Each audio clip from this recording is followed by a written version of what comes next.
তার ইশারায় আমরা চলছি মা। আঙুলের মাথায় করে আমাদের নাচাচ্ছে আর আমরা সবাই নাচছি। কিন্তু আমাদের সমস্যা এক জায়গায় বাবা, আমরা কিছু যদি করেছি তাহলে আর রক্ষে নেই। এমনভাবে বুক ফুলিয়ে ঘুরে বেড়াবো সবার সামনে দিয়ে যেন মনে হবে এই গোটা বিশ্ব ব্রহ্মাণ্ডটাই আমার। এমন একটা ভঙ্গি করি আমরা, তাই না? দেখবেন অনেকে গর্ব করে বলে এই আমার 10টা বাড়ি আছে। বাপরে বাপ, 10টা বাড়ি আছে আমার। এখানে একটা বাড়ি, গ্রামে একটা বাড়ি, ওই শহরে কলকাতায় একটা বাড়ি, ওই বোম্বে একটা বাড়ি, ইত্যাদি ইত্যাদি ইত্যাদি। হ্যাঁ, আচ্ছা এবার আপনারাই বলুন মা, গর্ব করে বলছি আমার 10টা বাড়ি, আমি 10টা বাড়ি করেছি। আচ্ছা 10টা বাড়িতে একসঙ্গে কি থাকা যায়? থাকতে তো হয় বাবা সেই একটা বাড়িতে। আচ্ছা একটা বাড়ির পুরো জায়গাটা জুড়ে কি আমি থাকতে পারি? থাকি তো একটা ঘরের মধ্যে, তা পুরো ঘরটা জুড়ে থাকি কি আমি? হরে কৃষ্ণ হরে কৃষ্ণ। থাকি কোথায় মা? এক ঘরের মধ্যে যদি একটা ওই 6-7 মাপের একটা খাট থাকে বা পালঙ্ক থাকে, সেই পালঙ্কে আমি থাকি। তাও কি সেই পালঙ্কেরও আবার ভাগ আছে। পালঙ্কের এক কোণে আমি থাকি। যদি বলা হয় কি গো ভাই, কি এই যে ও দিদি তুমি মাঝখানে শুয়ে থাকো, এটা তো তোমার, তুমি এক কোণে শুয়েছো কেন? বলে না আর একজন এসে শোবে যে। মানে এখানেও ভাগ আছে, আছে তো। তাহলে 10টা বাড়ি আমার, থাকার জায়গা কোথায় আমার?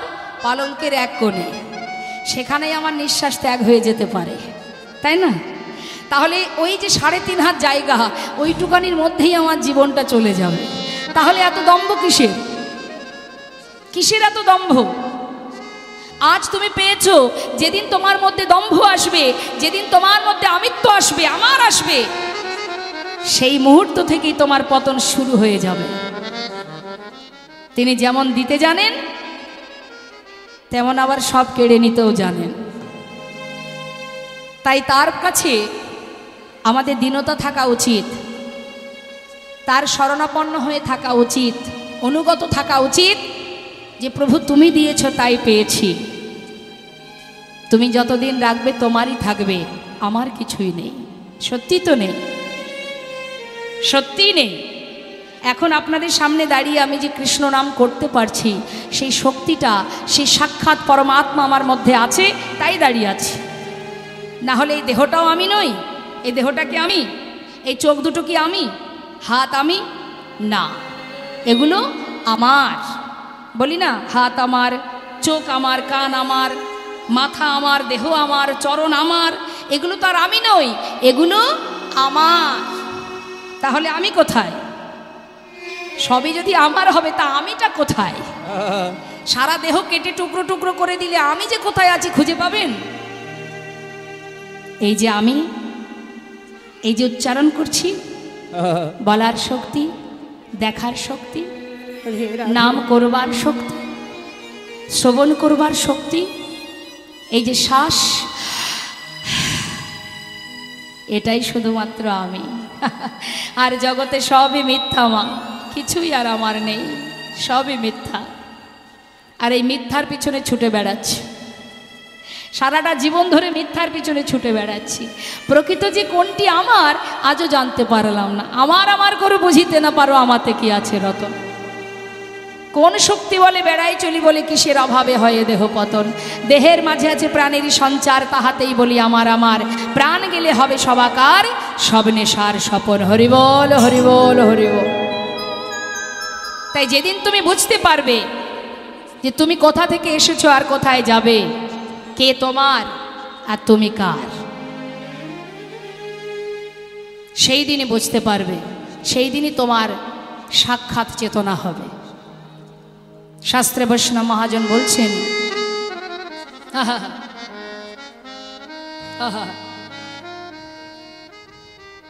বলছে मन की तरंग को मार लो,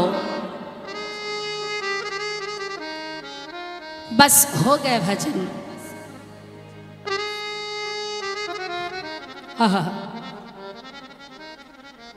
मन की तरंग को मार लो,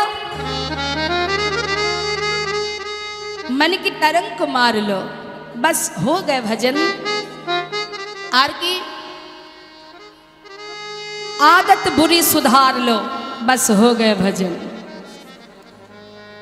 আদত বুড়ি সুধারলো, মানে তোমার ভিতরে যে খারাপ চিন্তা ভাবনাগুলো, হৃদয় মাঝে যে খারাপ চিন্তা ভাবনাগুলো আমাদের সর্বদাই আসে, সেগুলো কি শুধরে নাও, তাহলেই তোমার ভজনের পথ পরিষ্কার। আয়ে হো তুম কাহা সে আর जाओगे कहाँ, इतना दिल विचार लो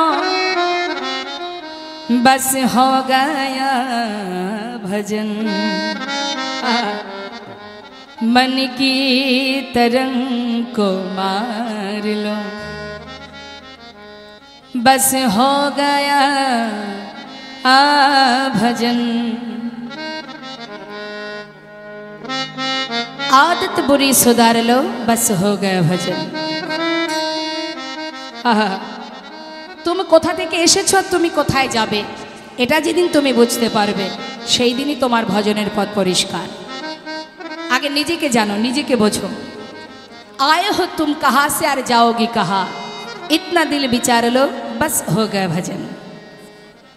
তোমা সিনেমা দেখেছেন তো আপনারা, সিনেমা হলে জানতো, সিনেমা আগেকার সময় হয়তো, এখন কি আর সিনেমা হল, এখনও কি সিনেমা হল আছে, মানে সিনেমা হয় সেখানে আছে না, আছে। তা সিনেমা হলে যখন আমরা সিনেমা দেখতে যেতাম, সেখানে যাবার পর ওই হল ঘরের মধ্যে সিনেমা দেখার যে পর্দাটা, সেটা রং কি থাকতো, সাদা। 3 ঘন্টা নতুন সুন্দর একটা রং বেরঙের, কি অপূর্ব নাটক আমরা দেখি না, রং বেরঙের নাটক দেখতে দেখতে এমনভাবে তার মধ্যে ডুবে যায়, আমাদের হিতাহিত জ্ঞান থাকে না যে আমরা আছি কোথায়, এমনভাবে ওর মধ্যে ডুবে যায়। তা 3 ঘন্টা সিনেমা দেখার পর বলুন দেখি বাবা, অনেকে দেখবেন আবার সিনেমা দেখে এমনভাবে পাগল হয়ে যায়, ওইখানে বসেই যেন সেই মারামারি করতে শুরু করে দেয় না মা, তার মানে কি বিভোর হয়ে যায় দেখতে দেখতে। আমরা যেমন সংসারের মধ্যে বিভোর হয়ে গেছি, একটু কষ্ট পেলেই ভগবানকে 2টো নকুল দানা দিতাম, সেটাও দেওয়া বন্ধ করে দেয় অনেকে, খুবই রাগে, মানে সংসারের প্রতি এতটাই বিভোর, সংসারের প্রতি এতটাই মোহ, সংসারের মধ্যে কষ্ট এলেই ভগবানকে নকুল দানাটাও আর দেয় না, এমন অবস্থা। তা বলুন দেখি, 3 ঘন্টা সিনেমা শেষ হয়ে যাবার পর ওই পর্দার রংটা কি রঙিন থাকে? আবার সেই ঘুরে ফিরে সাদাই হয়ে যায়। তা আমাদের জীবনটাও তাই মা, যেখান থেকে আসা সেখানেই ফিরে যাওয়া, মাঝখানে যে 3 ঘন্টা যাত্রা হচ্ছে না, এটা বিচিত্র নাট্যমঞ্চের সুন্দর বিচিত্র নাটক। কিন্তু নাটকের মধ্যে কত অভিনয় করছি আমরা, বড় বড় অভিনেত্রী বাবা। কখনো কারোর পুত্র ছিলেন, তখন পুত্রের অভিনয় করেছেন, কখনো আবার কারোর স্বামী, তার অভিনয় করেছেন, আবার কখনো কারোর বাবা হয়েছেন, এরপরে দাদু হবেন, অভিনয় কিন্তু আমরা করে যাচ্ছি, এক একটা টাইমে এক একটা রোল করছি আমরা। তাহলে আমরা কি কম অভিনেত্রী? অভিনয় করে যাচ্ছি। অভিনয় করো, অভিনয়টা অভিনয় ভাবো, আর আসলটাকে কখনো নকল করে দিও না। হরি বল, হরি বল। এটা নকল, এটা অভিনয়, কিন্তু প্রকৃত ভালোবাসা, প্রকৃত প্রেম, প্রকৃত সাধনা, প্রকৃত আপনজন, নিত্য ধন আমার গোবিন্দ নিতাই গৌর। হরি বল, হরি বল, হরি বল। তাই নিজের জনকে ভুলো না, পরকে আপন করে নিজের জনকে ভুলে যেও না। সংসার জীবনটা অপরকে নিজের করে রাখা, জোর করে করে রাখা, এটা আমার, ওটা আমার, সেটা আমার। কিন্তু যেদিন আমরা চলে যাব, সেদিন আপনজন যাবে, সেদিন কি যাবে? শুধুমাত্র সেই হরিনাম। যাকে পর করে রেখেছিলাম সে আমার সঙ্গের সাথী হবে, আর আপন হয়ে যাবে পর। তাই তো শাস্ত্রে বলেছিল, আহা ও তোর সোনার অঙ্গ হবে ভঙ্গ রে, যেদিন পুড়ে হবে ছাই। কি যাবে? নীল আকাশে কিছুই থাকবে না মা, এই পোড়া দেহটার যে ছাইটুকু, সেইটুকু কি হবে? নীল আকাশে যাবি উড়ে কয়লারি ধোয়া। ও তোমার সোনা অঙ্গ হবে ভঙ্গরে,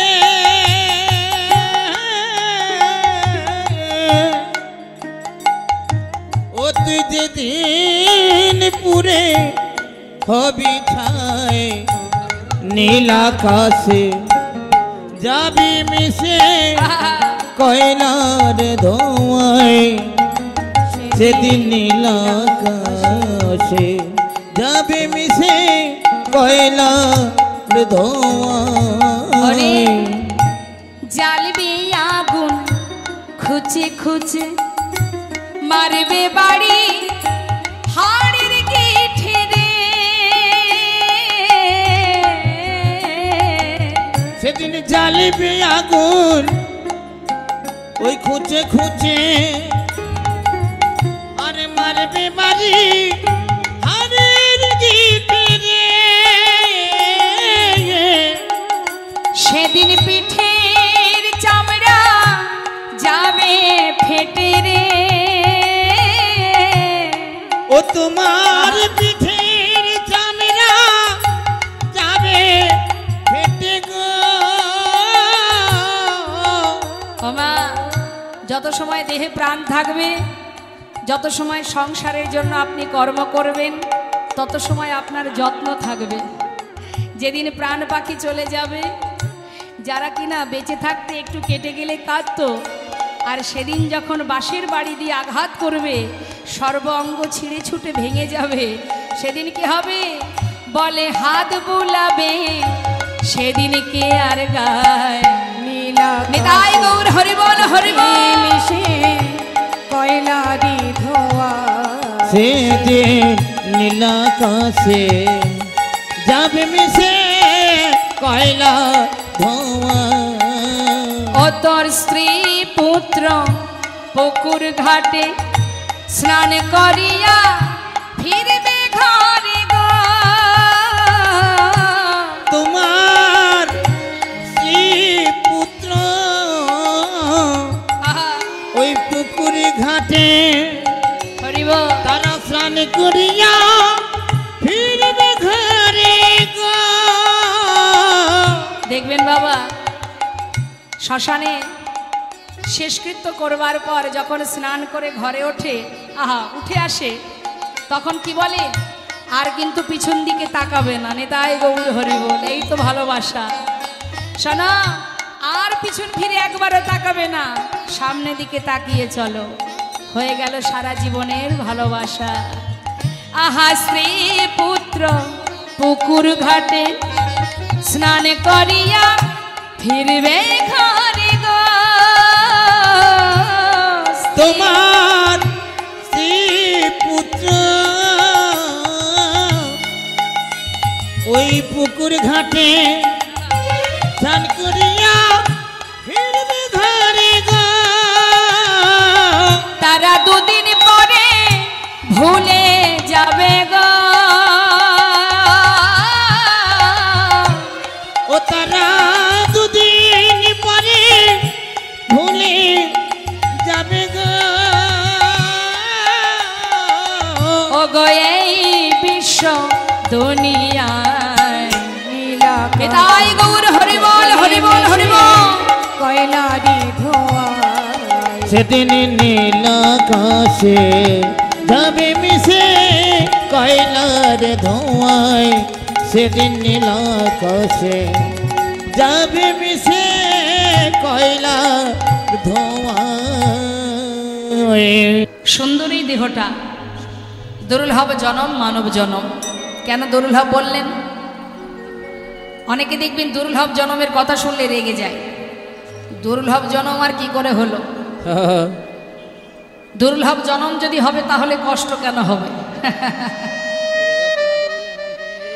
যদি দুর্লভ জনমই হবে তাহলে এত দুঃখ কেন পাবো, এত কষ্ট কেন পাবো?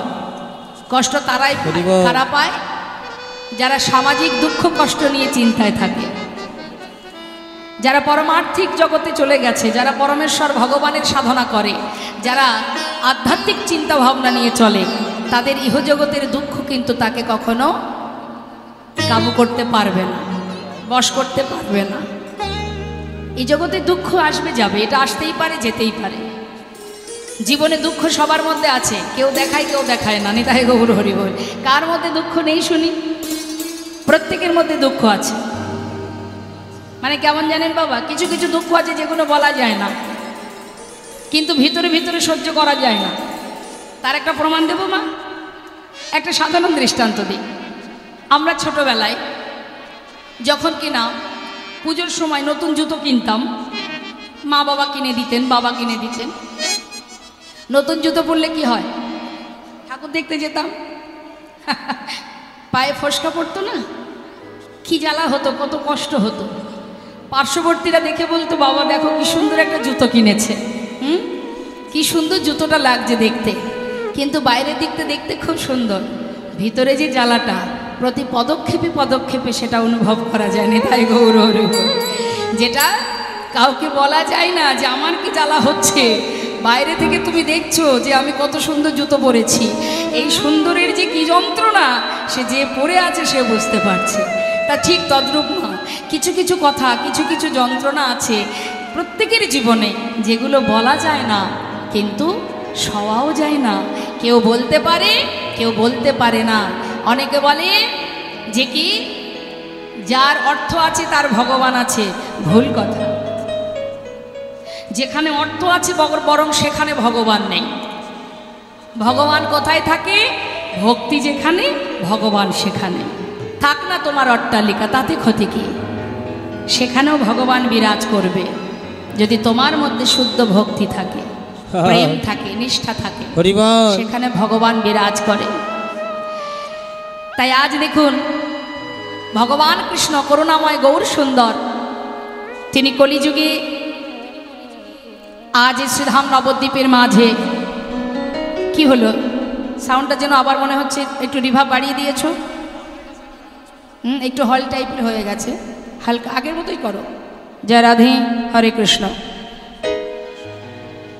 তা বৈষ্ণব মহাজন বললেন, এই যে সুন্দর দেহটা দুর্লভ কেন বলেছে জানো?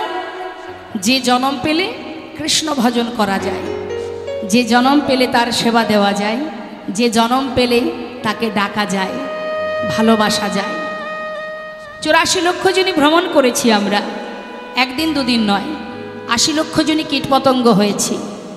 এটা কিন্তু ভাববেন না এই মানব দেহটাই, মানব জন্মটাই আমার প্রথম জন্ম, তা কিন্তু নয়। এর আগে অনেকবার এসেছি আমরা, অনেকবার, লক্ষ লক্ষ বার, কৃমিকীট কুলে, পশু কুলে, জন্তু জানোয়ার হয়ে, এমনকি বৃক্ষকুলে, সব কুলে জন্ম পেয়েছি।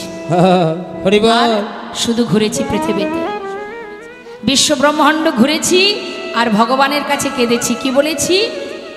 পশুকুলে কীটকুলে জন্ম পেলে তোমাকে ভালোবাসতেও পারবো না, তোমার নাম উচ্চারণ করতেও পারবো না।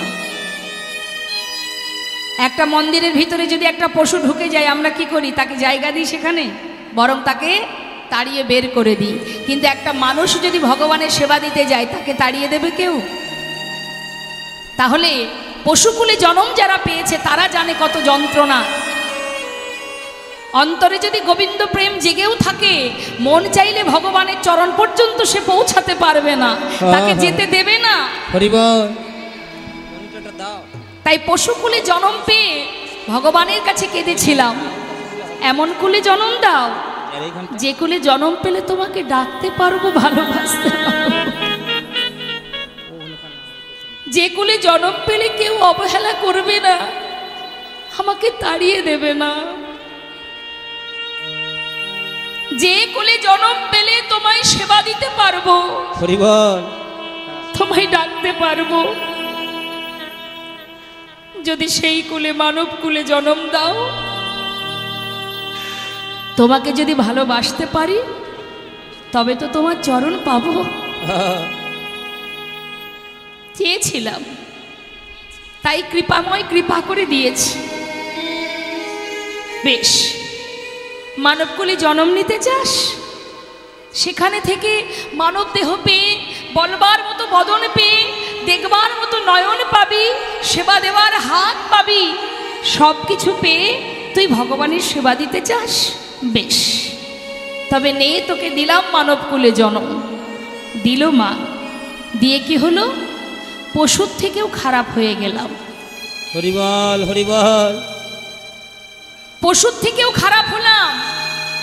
একটা পশুকে আপনি যে শিক্ষা দেবেন, পশু সেই শিক্ষা পালন করবে।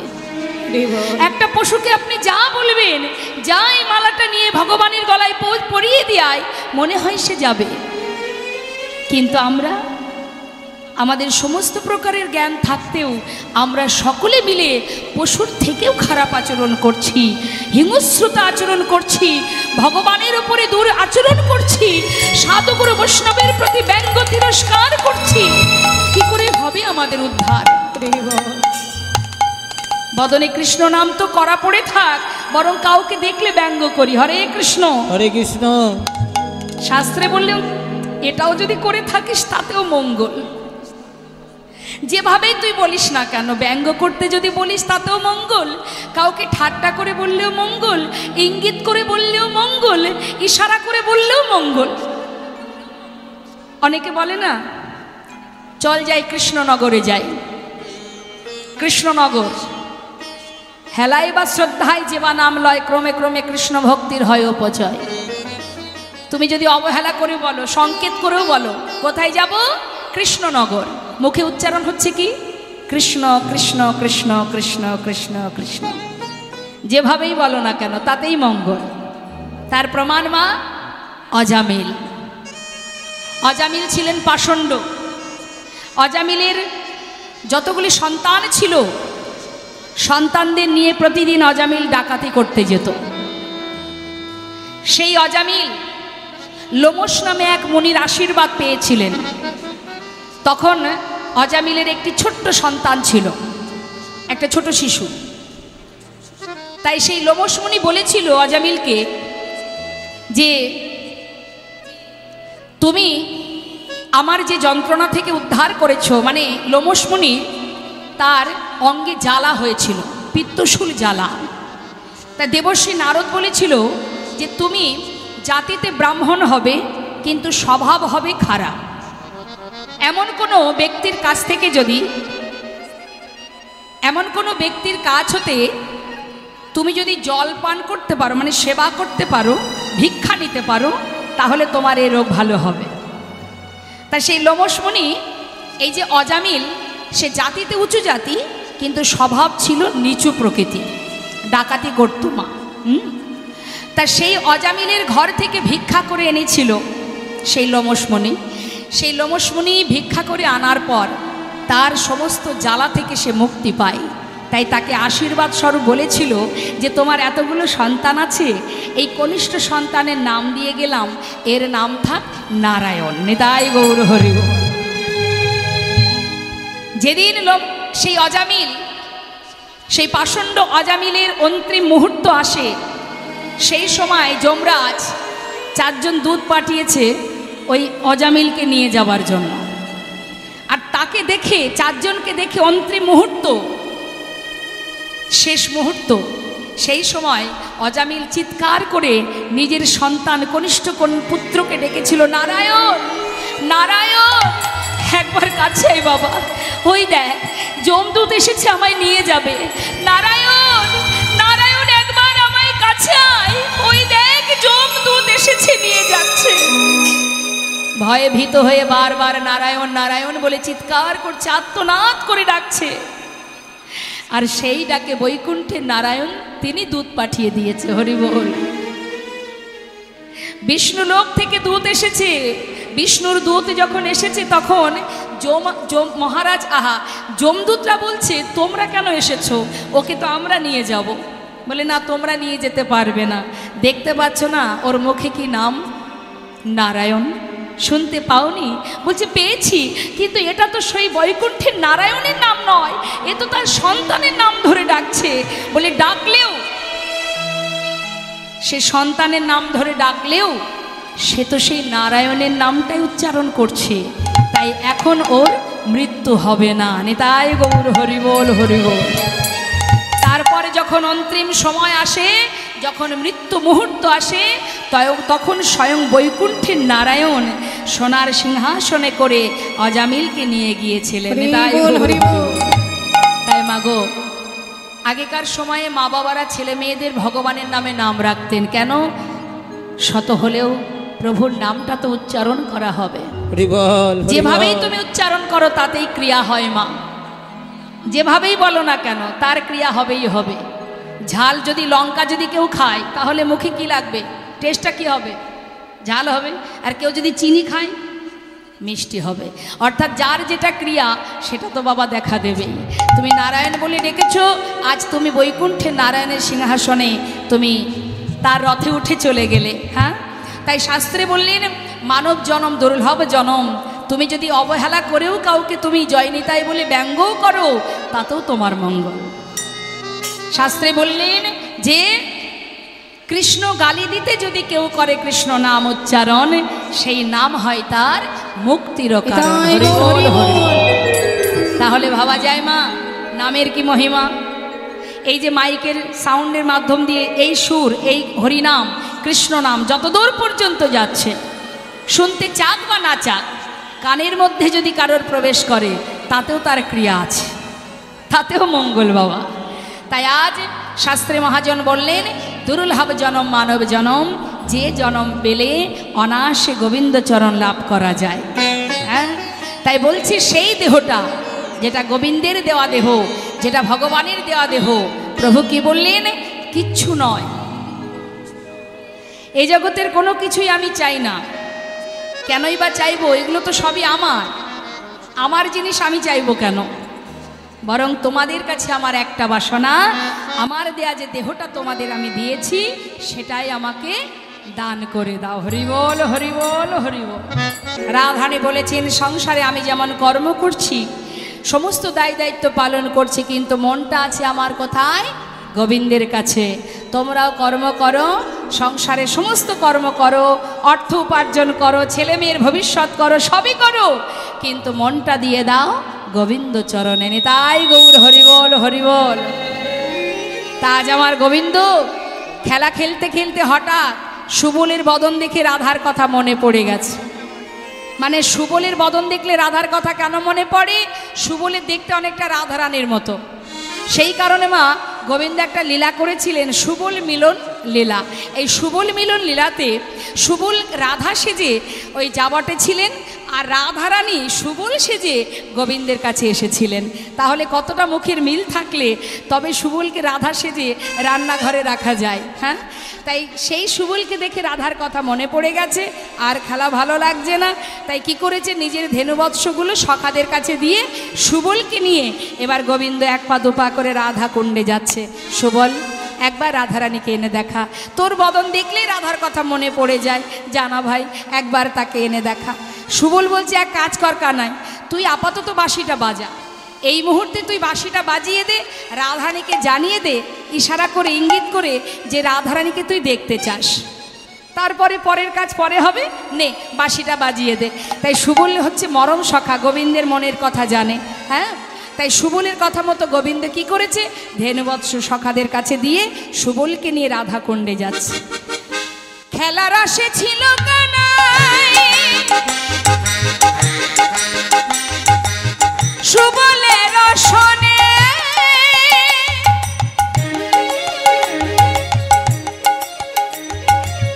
হেন কালী রাধা বদন পড়ে গেল মনে। খেলার আসে ছিল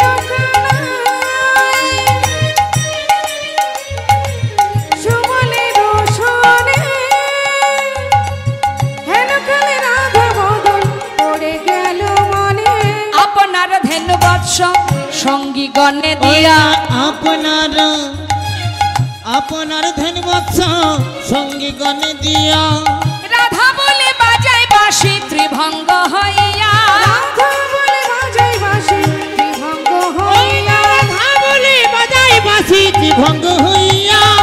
একবার দেখা দাও গো রাধে, একবার দেখা দাও গো বলে একবার দেখা দাও গো রাধে, বলে একবার দেখা দাও গো রাধে, আর বিরহ সইতে নারী একবার দেখা দাও গো রাধে, আর বিরহ সইতে নারে প্রাণ গোবিন্দর করের বাঁশি। একবার গৌর হরি ও প্রাণ গোবিন্দের করের বাঁশি, একবার দেখা দাও গো রাধে, একবার দেখা দাও গো রাধে, একবার দেখা দাও গো রাধে, রাধা বলে বাজাই বাঁশি ত্রিভঙ্গ হইয়া, রাধা বলে বাজাই বাঁশি ত্রিভঙ্গ হইয়া।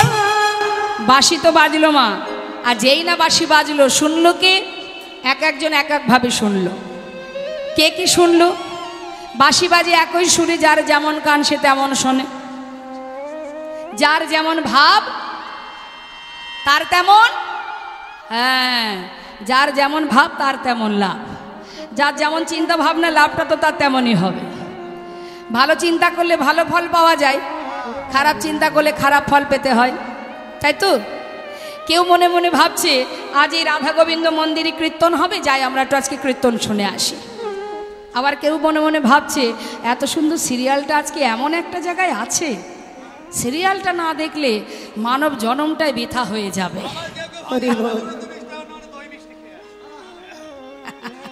তা যারা সিরিয়াল ভালোবাসে তারও একটা গুণ আছে, ফল আছে।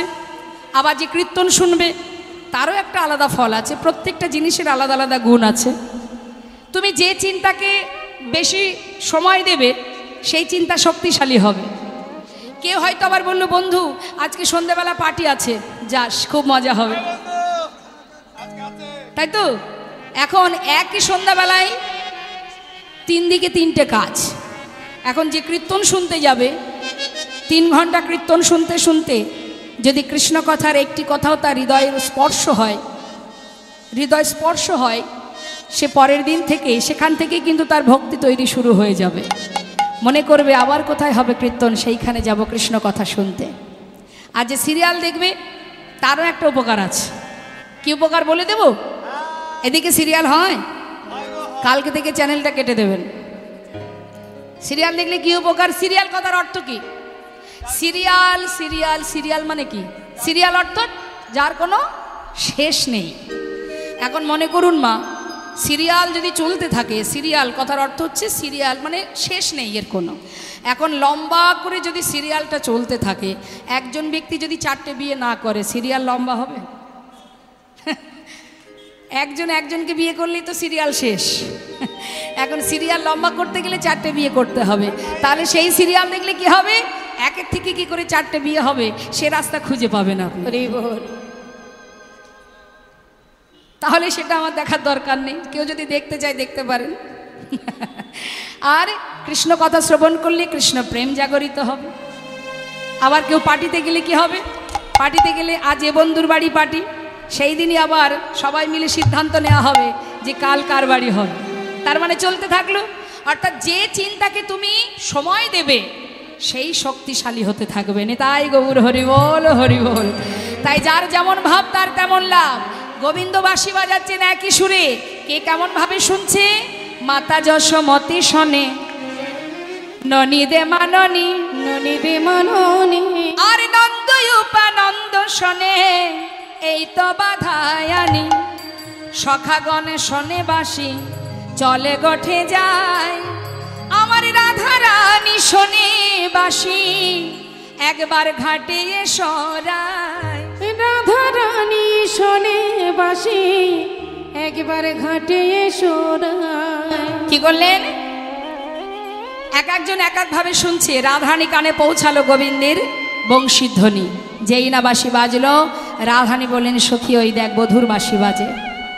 কি করে যাব বলে? তার কাছে যাওয়া বাদিনীর ঘর থেকে, সে কি যেমন তেমন কথা? সে কি জানে না আমি কোন ঘরে বাস করি? দুঃখ করছে। আর এদিকে সুবল বলছে এই কানায় এক কাজ কর, বাঁশি তো বাজালি, এবার রাধারানীকে তো যদি দেখতে হয় আমার দ্বারা সম্ভব নয় ভাই। কেন জানিস? যদি জমের বাড়ি যেতে বলিস যেতে রাজি, কিন্তু এই কৃষ্ণ বিদ্বেষী যারা গোবিন্দকে ভালোবাসে না, মানে তোকে যারা ভালোবাসে না, তার বাড়ি আমি যাব না। তার জন্য যদি বলি জমের দক্ষিণ ধরে যেতে, আমি যেতে রাজি। ওই বাড়ি আমি জীবনেও যাব না। যে বাড়িতে কৃষ্ণ নিন্দা হয় আমি তার বাড়ি যাই না। ভালো কথা। গোবিন্দ বলছে এমন করে বলতে নেই সুবল। আরে বাবা, হাতের 5টা আঙুল কি এক হয়? হ্যাঁ, সাধুর পাশে শত্রু না থাকলে সাধুর কি উন্নতি হবে রে? এমন করে বলিস না। জটিলা কুটিলা আছে বলেই তো লীলা এত মধুর। কি মাতাই তো? জটিলা কুটিলা আছে বলেই লীলা এত পরিপুষ্ট, এত মাধুর্যমণ্ডিত। তা বলছে শোন, এক কাজ কর, তাকে আনতে গেলে আমাদের বনের যে মা আছে লীলার সহায়কারিণী, সেই যোগমায়া যোগেশ্বরীকে ডাক। তাই যোগমায়া যোগেশ্বরী লীলার সহায়কারিণী পৌর্ণমাসী মা যোগমায়া। কে যোগমায়া? যিনি গোবিন্দের আহা কংসের হাত থেকে উঠে গিয়ে বলেছিলেন তোমারে বধিবে যে গোকুলে বাড়িছে সে, ইনি হচ্ছেন যোগমায়া। আর মা দুর্গাকে, মা দুর্গা হচ্ছেন গোবিন্দের মহামায়া, যিনি বহিরঙ্গ শক্তি, আর যোগমায়া যিনি অন্তরঙ্গ শক্তি। সেই যোগমায়াকে স্মরণ করছেন গোবিন্দ আমার রাধারানীকে আনবার জন্য। এখন যেই না গোবিন্দকে যোগমায়াকে স্মরণ করেছে, গোবিন্দ নিকটে এসে উপস্থিত, এসে বললেন বলো প্রভু তুমি কেন স্মরণ করেছো? মা একবার রাধারানীকে এনে দেখাও। মা যোগমায়া বললেন তাকে আনতে গেলে যখন তখন কি করে আনবো, তাহলে একটা ছলনা নিতে হবে। ছলনা না করলে আনবো কি করে? কি ছলনা? না তুমি পথের মাঝে দাঁড়াও, মঙ্গল ঘট স্থাপন করে দানি সেজে দাঁড়াও, আর আমি যাব যাবটে রাধারানীকে নিয়ে আসতে। ভালো কথা। গোবিন্দ দাঁড়িয়ে আছে দানি সেজে মা, আর মা যোগমায়া তিনি বড়িমায়ের রূপ ধারণ করে হাতে একটা লাঠি নিয়ে ডাকতে ডাকতে যাচ্ছে। কোথায়? যেখানে উদ্দেশ্য, জটিলা ভবনে, তাই তো? রাধারানীর শ্বশুরবাড়ি কোথায়? জায়গাটি কোথায়? জটিলা ভবনে যাচ্ছে। কেমন কি বলছে? আচ্ছা রাধারানীর বাপের বাড়ি কোথায়? কোথায় বাপের বাড়ি? বর্ষানা। হ্যাঁ, তা যাচ্ছে জটিলা যাবটে। তোরা কেউ বিকে যাবিল ও পাড়ার গোয়ালিনীরা, তোরা কেউ বিকে যাবিল, আহা ও পাড়ার গোয়ালিনীরা, তোরা কেউ তোরা কেউ বিকে যাবি গো ও পাড়ার গোয়ালিনীরা, বিকে যাবিল ও পাড়ার গোয়ালিনীরা, তোরা কেউ বিকে যাবি গো ও পাড়ার গোয়ালিনীরা। দধি দুগ্ধ ঘৃত ঘোলে, ওই দধি দুগ্ধ ঘৃত ঘোলে, ওরে দুধে দুগ্ধ গীত ঘোলে, একবার সাজে গো পশরা, তোরা বিকে যাবি গো ও পাড়ার গোয়ালিনীরা, তোরা কেউ বিকে যাবি গো ও পাড়ার গোয়ালিনীরা। দেরি না করে চটপট চলে এলো মা যাবটে জটিলার ঘরের সামনে, এসে ডাকছে জটিলে, ও কুটিলে। কে রে? ঘরে আছেন মায়ে ঝিয়ে দুইজনা, নাম ধরে ডেকেছে, একটু মানে লেগেছে। এত বড় সাহস নাম ধরে ডাকা! হ্যাঁ, আমরা বৃন্দাবনের সতীরমণী, এই বৃন্দাবনবাসী সবাই জানে, এখনো দেখছি একজন বাদ আছে। সম্মানীয়কে সম্মান দিতে হয়, এটাই তো সবাই জানে। হ্যাঁ, আরে যাকে মান দেওয়ার কথা তাকে মান দেবে না, কার এত বড় বুকের পাটা? কুটিলা অল্পেতে রেগে গেছে মা। এখন আপনারাই বলুন দেখি, কুটিলা কি শুধু বৃন্দাবনে আছে?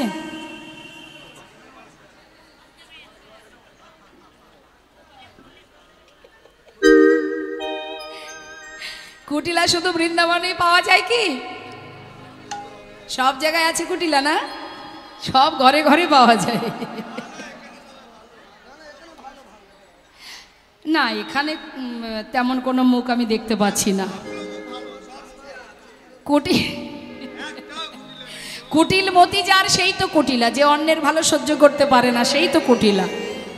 তাই এখানে মানে কুটিল মতি যার, তার মুখ দেখলে চেনা যায় মা। হ্যাঁ, কারোর একটু ভালো হলো তো মুখ, তো সেরকম মুখ এখানে কারণ নেই। আছে? না না, নেই নেই।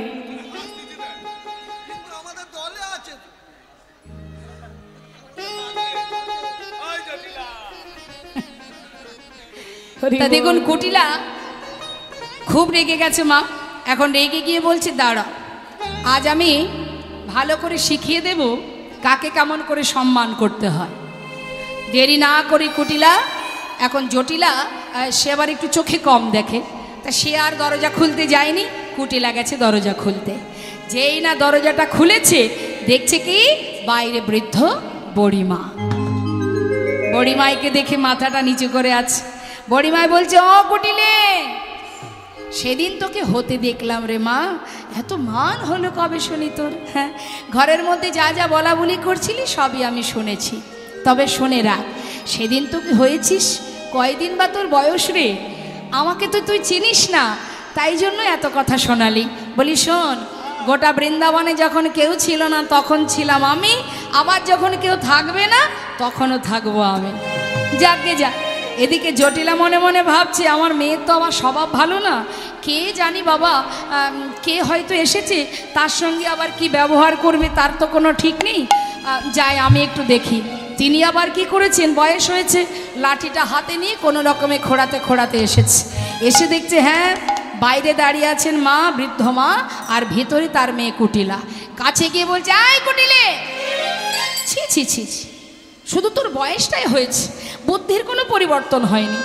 আরে এমন এমন একজন বৃদ্ধ মাকে বাইরে দাঁড় করিয়ে কেউ কথা বলে? বাবা তাকে ঘরে নিয়ে আয়, বসতে দে। ছি ছি ছি, এই জন্যে তোমার সংসার হয়নি, বুঝেছ?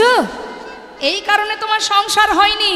দুদিন হতে না হতে স্বামীকে খেয়ে আমার ঘাড়ে চেপে বসে আছো। নেহাত আমার ঘরের পেটের মেয়ে, যার কারণে তাড়াতে পারছি না। অন্য কারোর মেয়ে হলে কবে দূর করে দিতাম।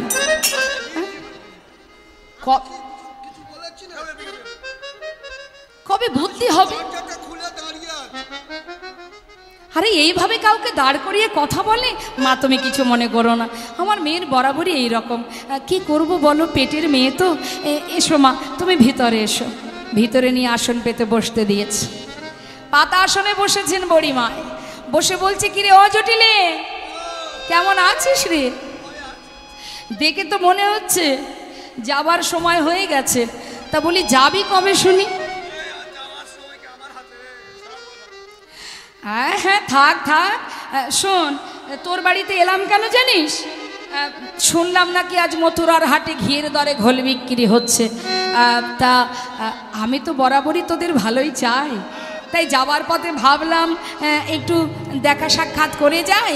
আর যদি এমন একটা সুযোগ তোরা যদি কেউ হাটে যেতে চাস তোদেরই মঙ্গল হবে। তা বলি যাবি নাকি?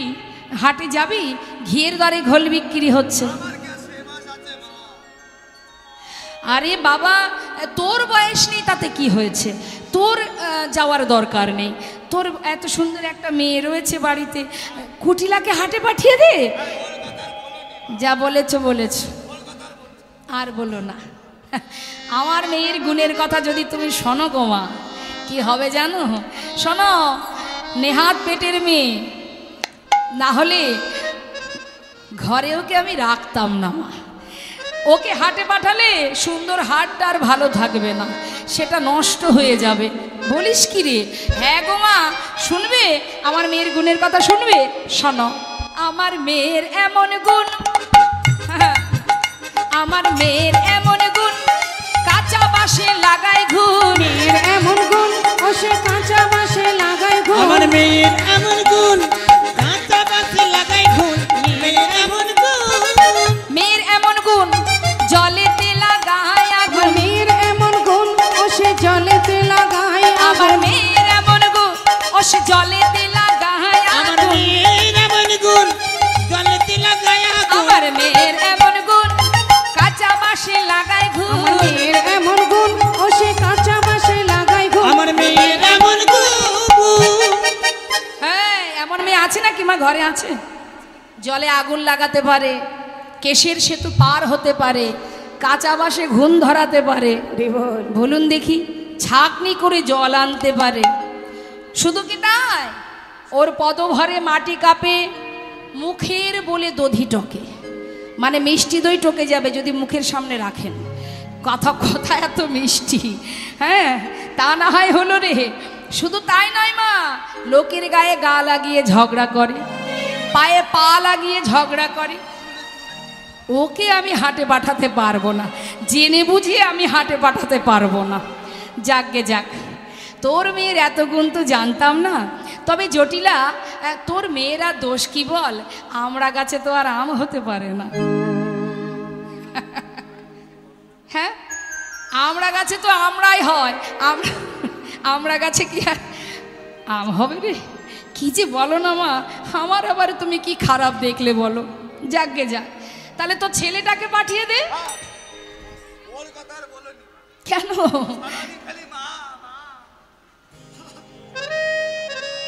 বুঝেছি বুঝেছি। শোন, হালে করে বড় লোক হয়েছিস তো, তাই জাত ব্যবসাটা ছেড়ে দিয়েছিস। কথায় বলে বসে খেলে রাজার ভান্ডার ফুরিয়ে যায়। কিরে একটা কথা শোন, আজ যে বড় ধনী, আজ যে রাজা, কাল সে ভিখারি। কি বাবা, কে জানে কার ভাগ্যে কখন কি আছে? এমন একজন ভক্তের কথা বলবো মা, আজ সে রাজা কাল সে ভিখারি। তিনি হলেন রাজা হরিশ্চন্দ্র, অযোধ্যার রাজা। সেই অযোধ্যার রাজা একদিন তিনি কোনো অপরাধ করেনি, কিন্তু অপরাধের ভাগীদার হয়েছিল। কিভাবে? বিশ্বামিত্র মুনি একটি ফুলের বাগান তৈরি করেছিলেন। এত সুন্দর ফুল ফুটেছিল, সেই পথ দিয়ে যে রমণী যেত একটা করে ফুল ছিঁড়ে নিত। তাই বিশ্বামিত্র মুনি মনে মনে ভাবলেন যে এই ফুলের বাগান থেকে সবাই ফুল ছিঁড়ে নেয়, প্রত্যেকটা ফুলে আমি মন্ত্রপুত করে রাখবো, যে ধরবে সেই বাধা পড়ে যাবে। তাই তিনি কি করেছিলেন, প্রত্যেকটা ফুলে মন্ত্রপুত করে রাখে। পরের দিন যে রমণী ওই পথে যাওয়ার কালে হাত দিয়ে ফুলটাকে ছিঁড়তে যায়, সেই বাধা পড়ে যায়। এদিকে সম্রাট রাজা হরিশ্চন্দ্র তিনি যাচ্ছিলেন সেই পথ ধরে মৃগয়া করতে। এখন পথে যাবার কালে ফুলের বাগানে সবাইকে বাধা পড়তে দেখে নিজের সাধনার দ্বারা, নিজের ক্ষমতার দ্বারা সকলকে উদ্ধার করেছিলেন। এই যে উদ্ধার করেছিলেন, বিশ্বামিত্র মুনির কাছ থেকে অনুমতি না নিয়ে কর্মটা করেছিলেন, যার কারণে খবর পাওয়া মাত্র বিশ্বামিত্র মুনি এসে উপস্থিত রাজমহলে। বলে উঠলেন, মহারাজ, আমার কাছ থেকে অনুমতি না নিয়ে যে কর্ম আপনি করেছেন তার জন্য আপনার অপরাধ হয়েছে। বিশ্বামিত্র মুনি করজোরে বললেন, আপনি বলুন আমার কি সাজা? আমি তো রাজা। রাজা হরিশ্চন্দ্র বললেন, কি সাজা পেতে হবে আমার? একবার বলুন কি সাজা? অপরাধ তো আমি করেছি, কিন্তু আমি তো রাজা, সকলকে রক্ষা করাই আমার কর্ম। আমি শুধুমাত্র সবাইকে উদ্ধার করেছি, কিন্তু আপনার অনুমতি না নিয়ে করেছি, এটাই আমার অপরাধ। তার জন্য আপনি যে সাজা দেবেন আমি মাথা পেতে নেব। সঙ্গে সঙ্গে বিশ্বামিত্র মুনি বলে উঠলেন, এর একটাই সাজা, সেটা হলো এই রাজ সিংহাসন, এই রাজত্ব আমাকে দান করে দিতে হবে। সঙ্গে সঙ্গে রাজা হরিশ্চন্দ্র সিংহাসন পরিত্যাগ করে তার সন্তান, তার স্ত্রীকে নিয়ে পথে এসে দাঁড়ালেন। যেই না দাঁড়িয়েছে, সিংহাসনে বসলেন, বসা মাত্রই বলে উঠলেন, দান হলো, এবার দক্ষিণা চাই। দেখুন মা কেমন পরীক্ষা। বলেন, এবার দক্ষিণা দাও। সঙ্গে সঙ্গে মস্ত বড় রাজা হরিশ্চন্দ্র তার সন্তান আর তার স্ত্রীকে নিয়ে পথে পথে চিৎকার করে ডাকতে লাগলেন, কে আছো? কে আছো? দাসী আছে, দাসী নেবে গো, দাসী আছে, দাসী নেবে গো। চিৎকার করতে করতে যাচ্ছে। একজন শুদ্ধ বৈষ্ণব এসে বললেন, ভগবানের সেবার জন্য আমার দাসী প্রয়োজন। তার কাছে নিজের স্ত্রী এবং নিজের সন্তানকে বিক্রি করে দিয়ে সেখান থেকে যে কড়ি পেল বাবা, আর নিজেকে বিক্রি করে দিলেন কাশী ধামে কালু ডোমের কাছে। সেখানে বিক্রি করলেন, নিজেকে বিক্রি করে সেখান থেকে যে কড়ি পেলেন, এই দুই দিক থেকে কড়ি একত্রিত করে দক্ষিণা স্বরূপ দান করে দিলেন। সেই মস্ত বড় রাজা হরিশ্চন্দ্র আজ সে শ্মশানের মরা পোড়ানোর কাজ করতে শুরু করে দিলেন। এদিকে সেই বৈষ্ণবের ঘরে তার স্ত্রী শৈবা এবং তার পুত্র রুইতাস্য দুজনে বনে গেছে ফুল তুলতে। ফুল তুলতে গিয়ে রুইতাস্য সর্পদংশনে মৃত্যু হয়। যখন সন্তান মারা যায়, সেই সন্তানকে নিয়ে শৈবা এসেছে শ্মশানে সন্তানের শেষকৃত্য করবার জন্য। শ্মশানে এসে দেখছে কি, সেই শ্মশানে মরা পোড়ানোর কাজ করছে তারই স্বামী। চোখের জলে বুক ভাসিয়ে কাঁদছে রাজা হরিশ্চন্দ্র। এত বড় রাজা যে আজ শ্মশানের সন্তানকে যে শেষকৃত্য করবে, দাহ করবে। শ্মশানে একটা নিয়ম আছে বাবা, 16 আনা পারের কড়ি দিতে হয়। আজকে সেই পারের কড়িটা দেওয়ার মতো কড়ি তার কাছে নেই। হরিবল হরিবল। তাই গঙ্গার ঘাটে বসে বসে কাঁদছে আর বলছে, মাধব এ তোমার কেমন পরীক্ষা? চেয়ে দেখো একবার আমার পানে, আমি সেই রাজা, এমন সাধের রাজ্য ছাড়ি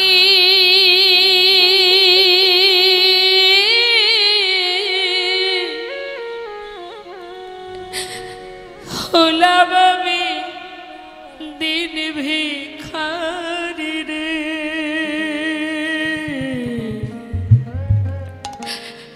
ও কি মাধব রে, কৃপা করি ফিরাও নৌকা পার করে না। কৃপা করে ফিরাও নৌকা পার করে দাও। ওই না এত সাধের রাজ্য ছাড়ি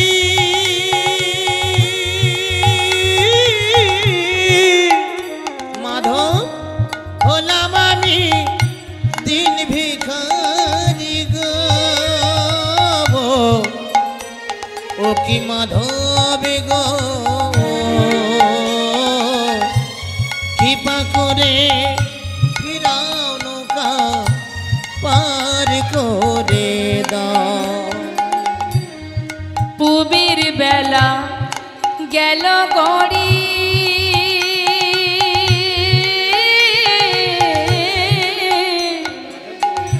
নাই গো আমার পারের কড়ি রে।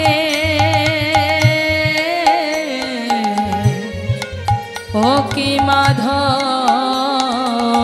রে,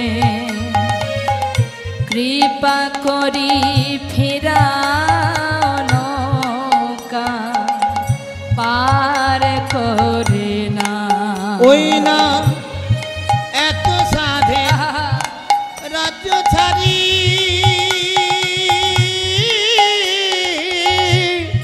হলাম আমি দিন ভিখারি গো। ও কি মাধবে গো,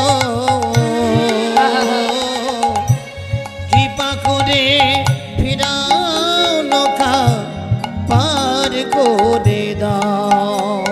ও মাধব রে,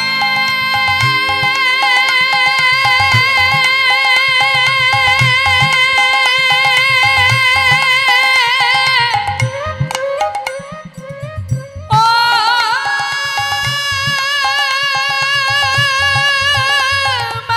মাধব রে,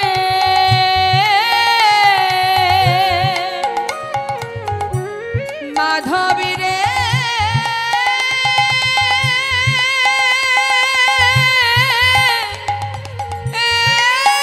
মাধব রে,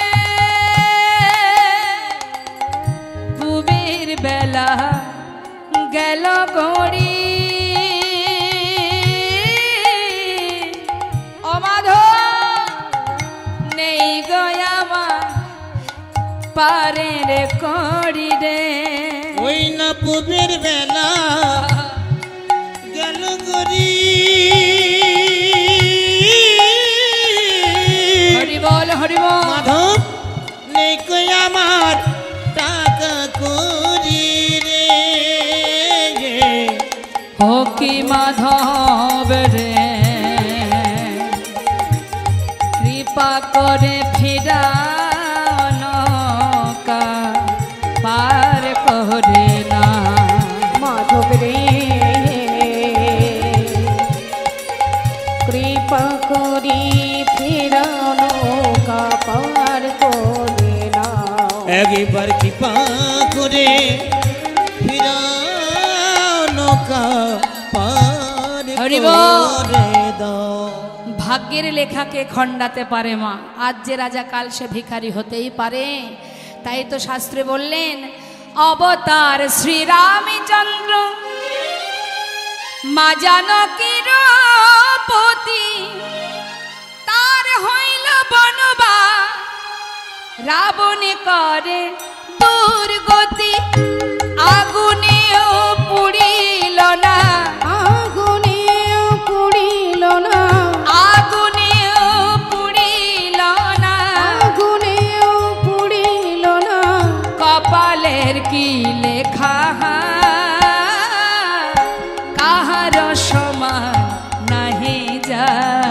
ও গো চিরদিন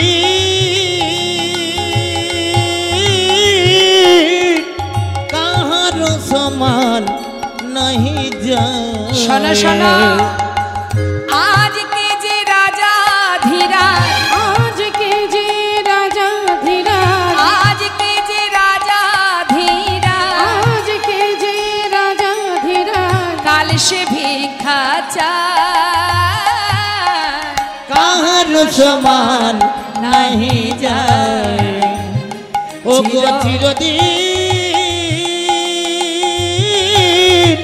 কাহারো সমান নাহি যায়।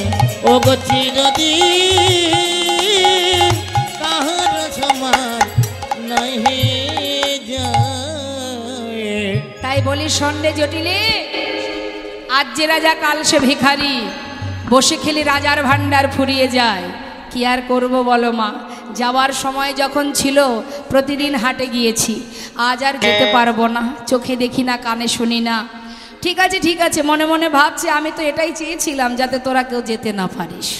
আসল উদ্দেশ্য আমার যেখানে তাকে পেলেই হবে। যাকে যাক, সবার কথা বলতে বলতে আসল কথাটাই বলা হয়নি।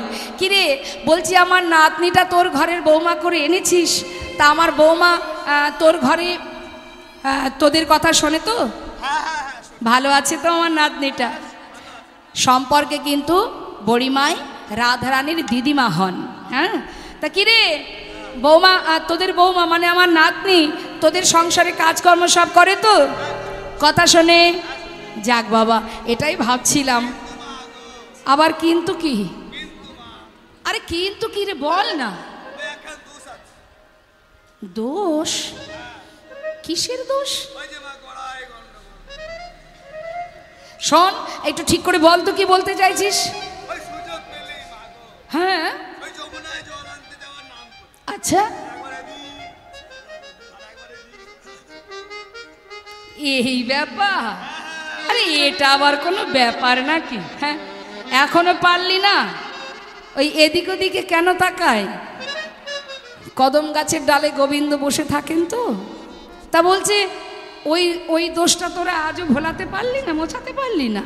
শোন, তাহলে এক কাজ কর, আজকে যদি তোর বৌমাকে তোর কাছে অনুমতি করিয়ে নিতে পারি, তাহলে তোর বৌমাকে আমার সঙ্গে হাটে পাঠিয়ে দে। ওই যে সমস্যাটা আছে না, ওটা আজ আমি ভুলিয়ে তবে ঘরে আনব।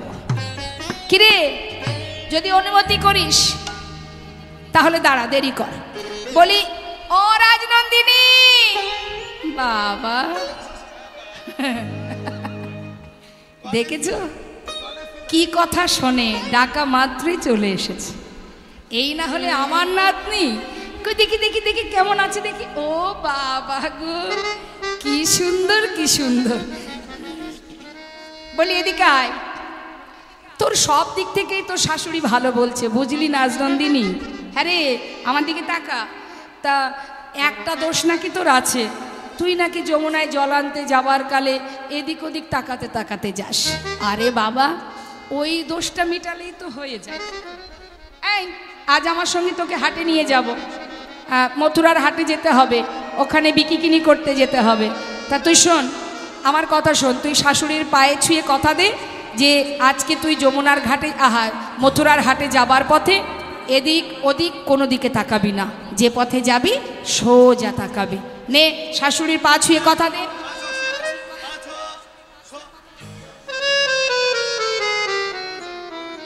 মায়ের পা ছুঁয়ে কথা দিচ্ছি। ও ননদি, আমার দিকে দেখো। হ্যাঁ দেখছি।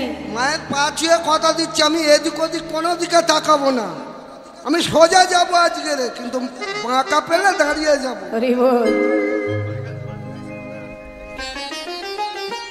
আজ আমার রাধারানী বলেছেন বড়িমাই,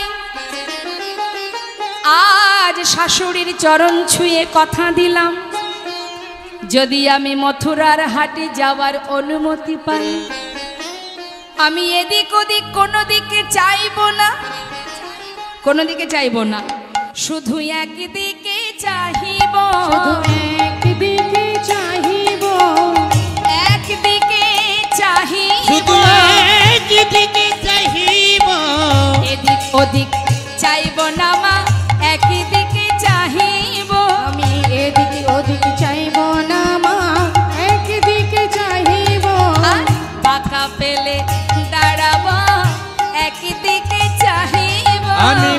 পেলে দাঁড়াবো একবারে চাহিব। শাশুড়ি কি বুঝলেন মা? বাঁকা পেলে মানে রাস্তা যদি বাঁকা হয় তাহলে বৌমা দাঁড়িয়ে যাবে। তার মানে আজ প্রতিজ্ঞা করেছে সোজা পথে তাকাবে তা সোজাই যাবে, বাঁকা পথ এলে দাঁড়িয়ে যাবে।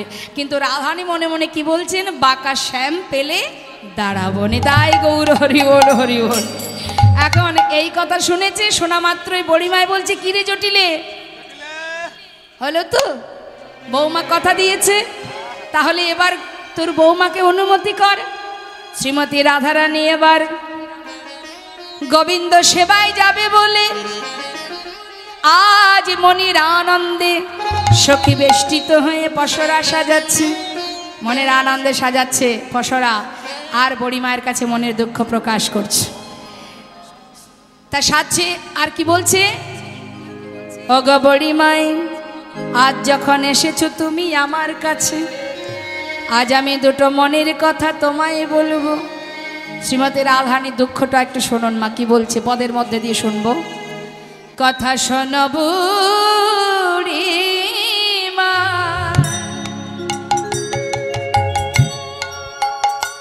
আমি কহিতে ডরা যে মোর মনের দুঃখ। কথা শোনো বুড়িমা, কহিতে ডরাই যে মোর মনের দুঃখ। কথা করে না কহবি শপথ আমার, দেখাবি সচাদ মুখ। এ কথা করে না কবি শপথ আমার, দেখাবি সচাদ মুখ। বাঘিনী মাঝারে বসত হামার, না ছাড়ি দীঘাল ওই বাঘিনী মাঝারে বসত হামারো, না ছাড়ি দিগল কি কহব বিষে আঙ্গিনা বিদে না পরি নিলম্বা।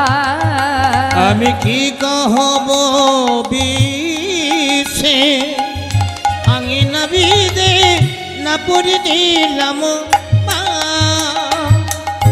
কি গো মা, পদের অর্থ যদি বোঝা যায় ভালো লাগে, অর্থ না বুঝলে সব মনে হয় যেন মাথার ওপর দিয়ে চলে গেল। বড়িমাই কি কহব বিশেষ আঙ্গিনা বিদেশ না পরি নিলম্বাস। বাঘিনী মাজারে বসত হামারও না ছাড়ি দীঘল শ্বাস। বাঘিনী কাদের বলছে? বাঘিনী মানে জটিলা কটিলা, তাদের মাঝখানে আমি বসত করি। না ছাড়ি দীঘল শ্বাস মানে দীর্ঘশ্বাস। রাধারানী দীর্ঘশ্বাস ছাড়তে পারতেন না, এমন ঘরে বাস করতেন। শুধু তাই নয়, কি কহব বিশেষ আঙ্গিনা বিদেশ। বিশেষ একটা কথা আছে, কি বলবো তোমায়। আঙ্গিনা বিদেশ, ঘরের সামনে যে উঠান থাকে মা, শ্রীমতী রাধারানী সারাক্ষণ চার দেওয়ালের মধ্যে বাঁধা থাকতেন। যদি কখনো ঘর থেকে বাইরে পা রাখতেন উঠানে, যেন তার মনে হতো আমি বোধহয় বিদেশে এসেছি। নেতাই গৌর হরি বল। তার মানে একবার চিন্তা করুন যে কতদিন পরে পরে ঘর থেকে বাইরে পা রাখতেন রাধারানী, যেন মনে হতো সে দেশের থেকে বিদেশে পা রেখেছে। বড়িমাই কালারো ভরমে জলদনাহিরি না যায় যমুনা তটে, পাড়ায় পাড়ায় সবে কানাকানি মোর প্রতিবাদ রটে। শুধু আমার ঘরে জ্বালা তা নয়, এমনকি আমার পাড়াপড়শি পর্যন্ত আমাপানে অঙ্গুলি হেলন করে বলে ওই যাই কলঙ্কিনী, কৃষ্ণ কলঙ্কিনী। তাহলে মা, বড়িমাই বলছে রাধে তোকে যখন কলঙ্কিনী বলে তুই তো গালি দিতে পারিস। বড়িমাই, ওরা তো মিথ্যা কথা বলে না, সবাই যায় সবাই বলে ওই যাই কৃষ্ণ কলঙ্কিনী। যদি শুধু আমায় বলি তো কলঙ্কিনী, আমি হয়তো দুঃখ পেতাম, কিন্তু আমি যার প্রেমে কলঙ্কিনী তার নামটা তো উচ্চারণ করে বলে ওই যায় কৃষ্ণ কলঙ্কিনী, কৃষ্ণ কলঙ্কিনী। বড়িমাই, আমি দাঁড়ায় রায় শুনি দাঁড়ায় দাঁড়ায় শুনি আমার পরাণ বধূ